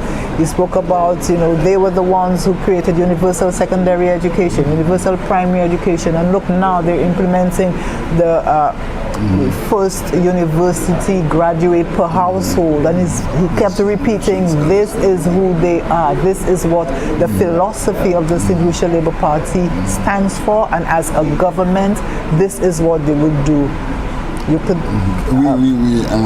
Virgile, ou bien parler, ou bien expliquer, c'est exactement ça le gouvernement qui a fait avec la philosophie on a parlé à ce manière il parlait en chai à ce qui ça qui bâtit partisan étoile là qui nous a représenté avec un chai avec premier ministre parlait aux frontières à sous manière gouvernement avec philosophie et des principes parti, c'est pour aider les gens qui sont pauvres, les gens qui ont des avantages, pour aider avec pour faire la vie primaire pour eux. Aussi, moi, en finissement, nous, le Premier ministre parlé à ce bagaille qui a affecté le développement pays, particulièrement bagaille qui a quoi qui moun pas ça fait pas quoi comme la vie il dit moun ça puisqu'un temps hurricane qui a venu quantité de dommages qui a fait par cyclone mais c'est petit bagaille moun ça fait pour déboucher canal pas jeter zodi tout partout dans la vie avec bagaille comme ça premier ministre a parlé aux frontières et crier à ce genre pays pour aimer pays et faire ça pour développer He also didn't shy away on the issue of crime.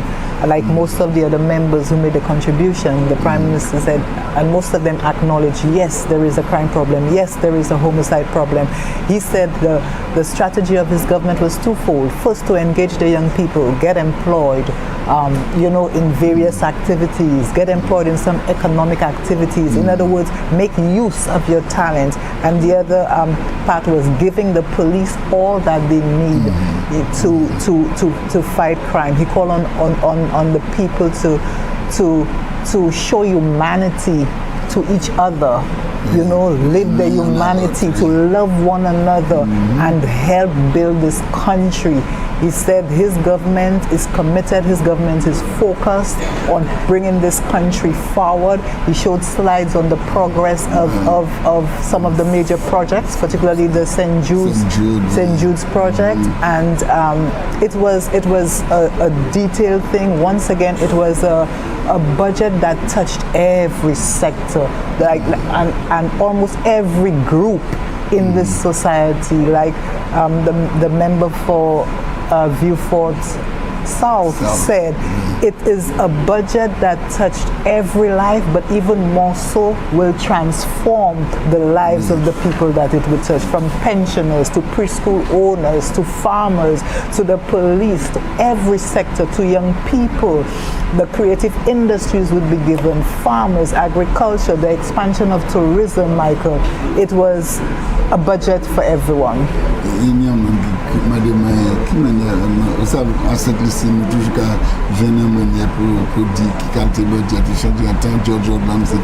Bikini budget.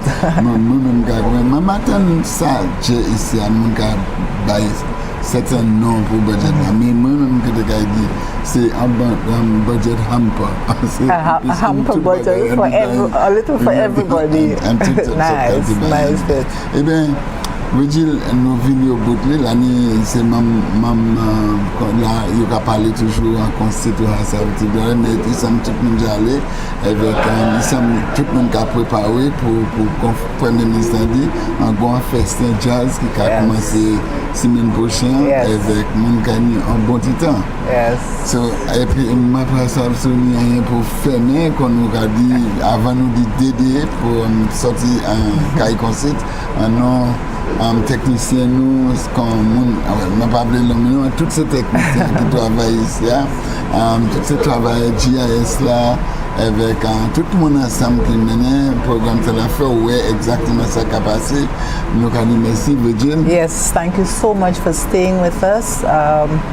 Keep watching NTN as the days go by. We'll be having, we'll be playing some of the contributions of the various ministers. So you could always stay tuned to the National Television Network. And thank you so much again for joining us. My name is Virgil Leonti. Avec M. Michael Gaspard, nous avons mené un dévié en studio.